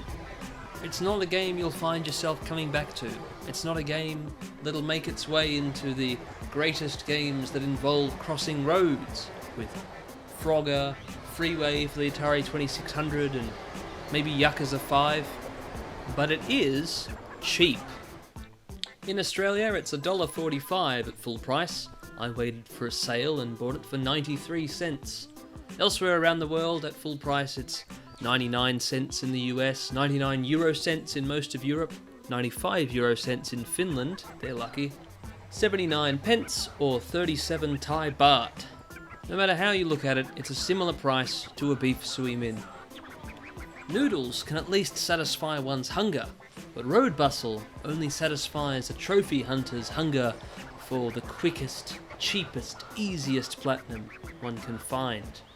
Whereas in other games, to get all the trophies in a game, you'd have to do all the things, maybe play on a higher difficulty, find collectibles, play for 8, 10, 20, 40, 200 hours. In Road Bustle, you walk until your score reaches 16,000. That's it. 22 trophies and a platinum, under 15 minutes, cheaper than chips. That's the sales pitch, and 50,000 people bought it in its first year. No, more. 50,000 is just going off PSN profiles, and that's a small portion of the user base. Let's say conservatively 100,000 people bought it, since PSN profiles is most of the trophy hunters. That's $100,000 spent on Road Bustle. I don't know the specifics of how much money went to Sony and how much money went to the developer Random Spin Games, who are based in Balts, Moldova, but I'm pretty sure 100,000 sales for a game like this is a pretty healthy success. Now, does the game have any redeeming qualities other than its price and its trophies? Let me go have a look. Sound design, sometimes it actually does sound like the real hustle and bustle of the road. Other times the traffic wind noise goes away and you only hear honking. Yep, oh well. Having 2 different cameras is nice. This one's quite immersive and the other one's more of a classic arcadey view. The stars over your head when you're knocked out. Good cartoony feature there. Wow, I really have to look for all the small details. There's a quality of life feature. When you hit game over, when you're over 10,000 score, you restart from 10,000, just to make sure the game isn't too long for you or anything. There are vehicles like that hoverboard I just sat on. There are restaurants that say restaurant, which is, quite surreal and profound, really. I mean, it's just restaurant. We don't know what they serve there. And there's no other humans who walk on foot. Nobody stops for restaurant. What's it all about? There are, of course, those 4 tracks on the soundtrack I mentioned. Come on, what else is good? I don't want to say the lighting. I really don't like the bloom and the haze. The screen tearing's a bit annoying. This was, I think, the peak of my excitement with the game. This extremely navigable 4x4. And I drove it past this milkshake shop. Of course, you can't do anything with the milkshake shop. But then there was another one right around the corner. Yeah. There's hot air balloons. Really, everyone's going places east and west except me. Why am I the only one moving latitudinally? What's the deal? Road Bustle's a great mystery. There's so many train tracks, so many, and so many little platforms, so many places to sit. No one is here. I suppose it's some sort of metaphor or nightmare or something, I don't know. I think that's an in thing. There's quite a lot of indie games that say they're designed like a fever dream to excuse the fact that they're randomly generated and just art assets are vomited all over the place in ways that don't make any sense. You know, if drip paintings are art, I suppose Road Bustle is very much a drip painting, and therefore art. Wonder if any museum will be willing to have this as an installation. I'm no trophy elitist, okay? I'm not a snob. I like playing games, I like collecting trophies. I understand that the points they give you are fungible. A platinum's a platinum, anywhere. But anyone knows if you take a good look at a collection, they all tell individual stories. And of my common platinums, yes, they're extremely easy. Look, Sly Cooper's a great game, happens to be easy. Spare Parts was a fun game that was easy. Snaky Bus is extremely easy, but I bought it because it's a great concept. Perils of Baking, decent Mario clone for Vita. 36 Fragments of Midnight. I bought it because it was my favourite number. Yeah, it's a rather like a game. Habroxia, really easy spaceship game, but had cross-play. Kept me entertained for a little while. Glass Masquerade has a beautiful soundtrack and is a good jigsaw puzzle game. My Name is Mayo is a joke game. Yes, I understand it's hardly a game. Midnight Deluxe is a golf platformer, but again, it just takes a few minutes. Storm Boy is a 20-minute long adaptation of a book. A very short book, classic Australian novel, but the game's even shorter. The point I'm trying to make with that is, Road Bustle is right down the bottom of that list because pretty much everyone who's bought the game bought it for the trophies, not bought the game and then went for them. Wow, I died from a manhole cover again. It was hiding in the shadows. Road Bustle, you cannot talk about it without mentioning the trophies. The two are inexorably linked. That is all it will be famous for. There's not much to talk about besides that because there's just so little effort put in. Yes, the result is this crazy, absurd weirdness, but you know, there's no inspired thought behind it. This isn't like Edward Lear. This is just, you know, random stuff. Random spin. There you go, random spin. Now I know why they're called random spin games. Spin paintings, not drip paintings. Anyway, if you want instant gratification and you want it now, and you don't care what the game is, you just want to spend very little money, there you go. That's Road Bustle. It ticks those boxes. Oh, the trophies don't work 100% correctly. They don't pop in the correct order. I got the trophy for 11,000, then 12,000, then 16,000, and then I had to play again to get 12,500, 13,000, and so on. But even still, it took me 14 minutes, so it's that short. I mean, this review is shorter than the game, but it took me like hours. I don't know, roll credits. It's 12:40 AM, what am I doing?